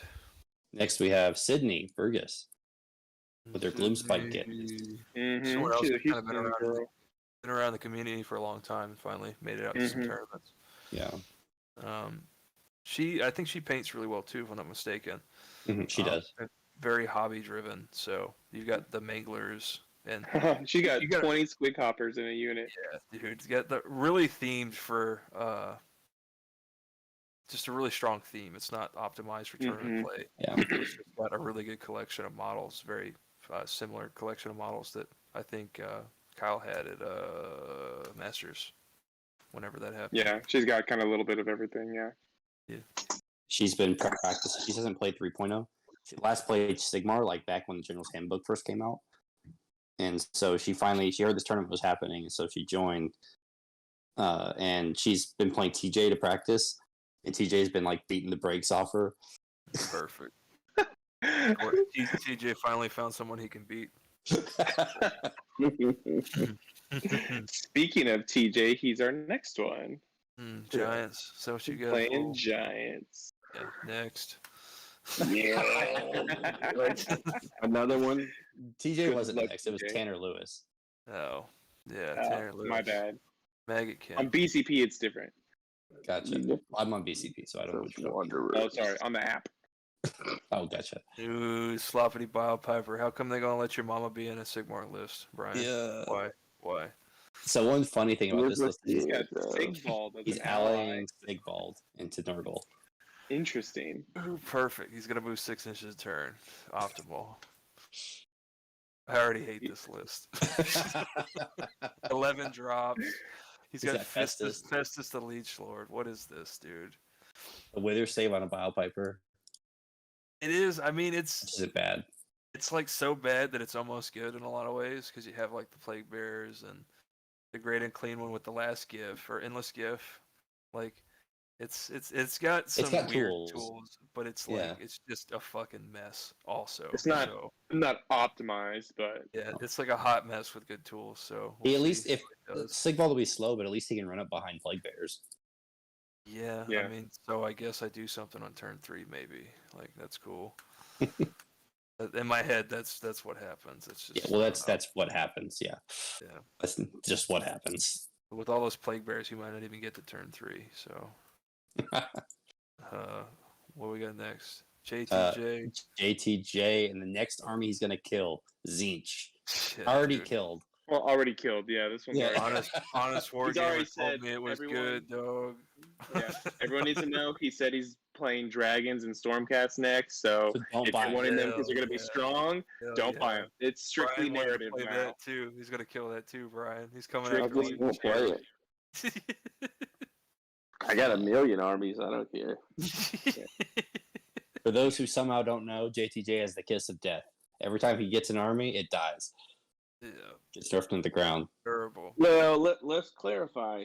He gets an army because it's strong and doesn't anticipate the nerf, and then it gets nerfed.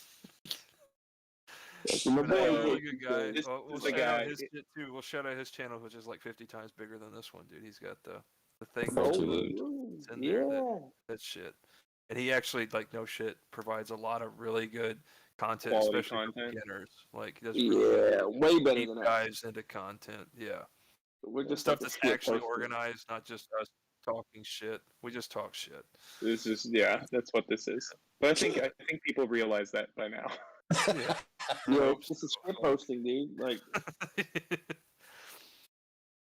You want the real, like, the really educational content, dude. RollTheWound.com for sure. What? But- Anyway, this list. Yeah, dude. He's already been nerfed like 4 times since you fucking started painting it. I love it, dude. Pink Horrors got nerfed. Arcan got nerfed. What else in here got nerfed? yeah. Thanks, JTJ. I think Fine.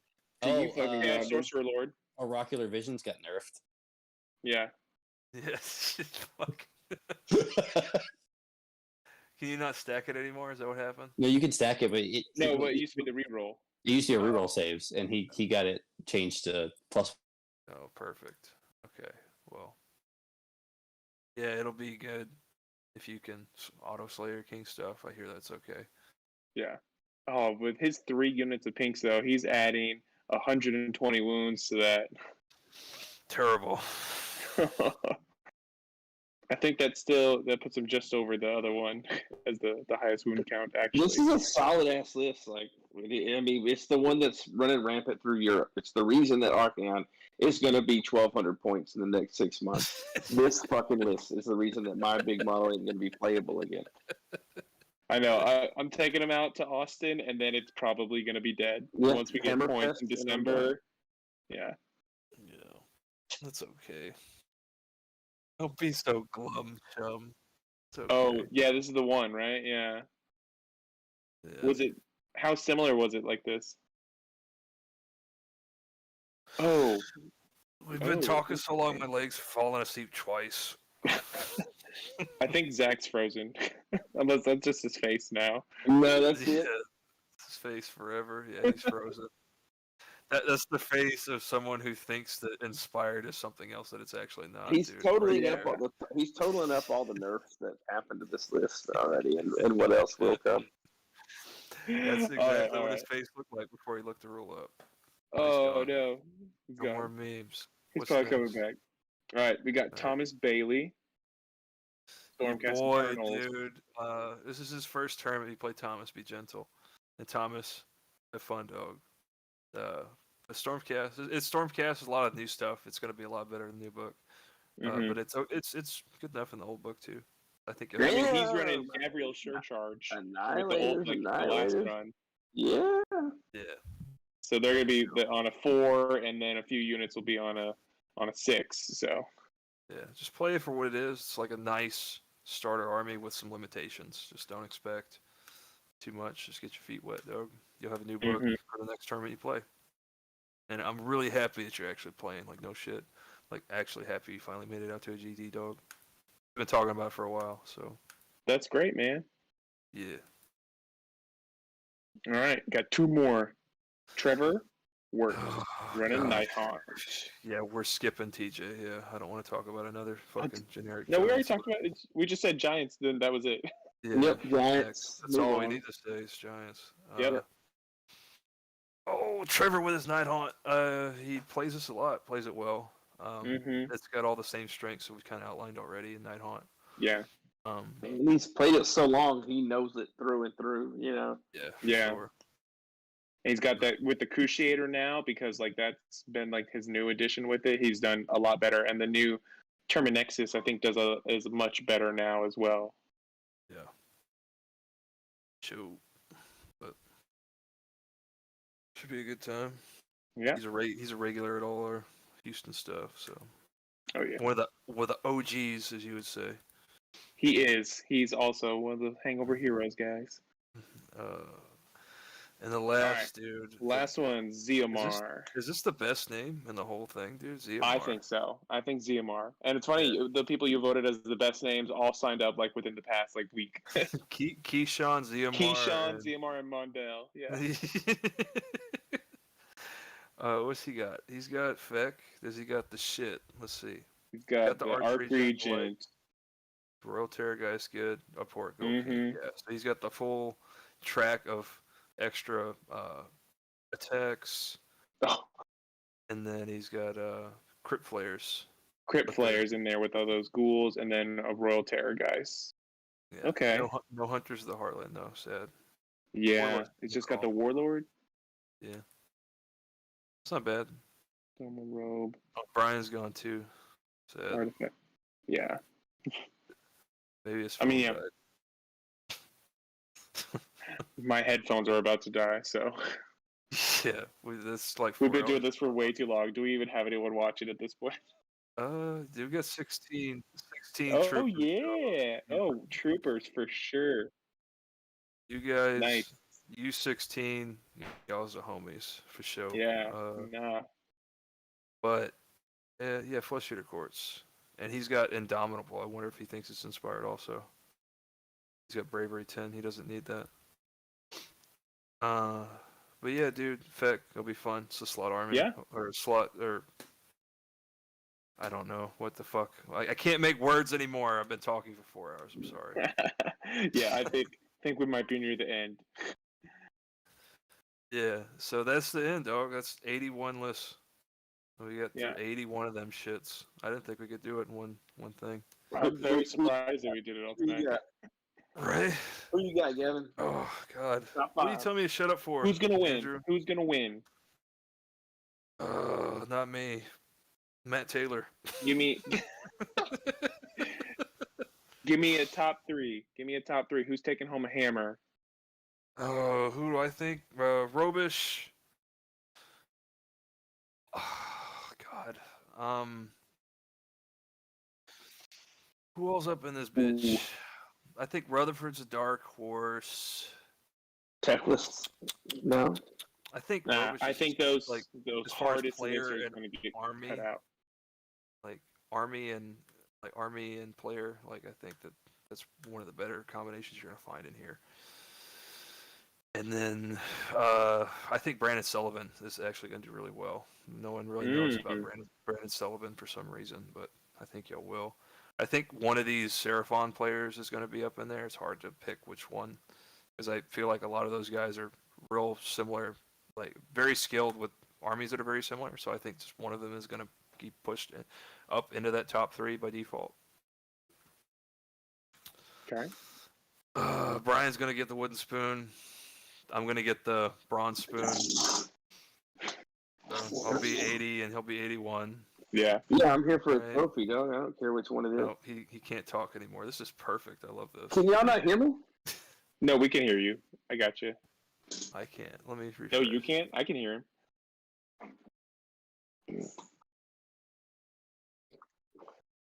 All right, I'll say my 3. I think it's going to be Robish, Rutherford, and Gavin as my top 3. I'll be happy to disappoint you. Well, now Gavin can either prove me right, and by doing well, but then he'll be proving me right, and so there'll be something in his brain to go against what I'm saying. Yeah. If he's going to just Perfect. throw a game at the end to go 4-1. Perfect. But cool. Thanks for all you You dudes who stayed the whole damn time, y'all are fucking like the homies, no shit, for real. Oh yeah. Oh, And yeah. I'll be happy to see all you guys out. It's been a really long time since I've seen a lot of you guys, and I felt it, you know? Like, I think that, like, over the past year and a half, everyone's kind of felt not having the GTs, and it's good to have one back. Yep. So, I'm super really- excited about it. really happy about it. And How? I know we're almost done. How are they coming on now to view this? All right. Bye, guys. All right. Bye. Good night. Deuces.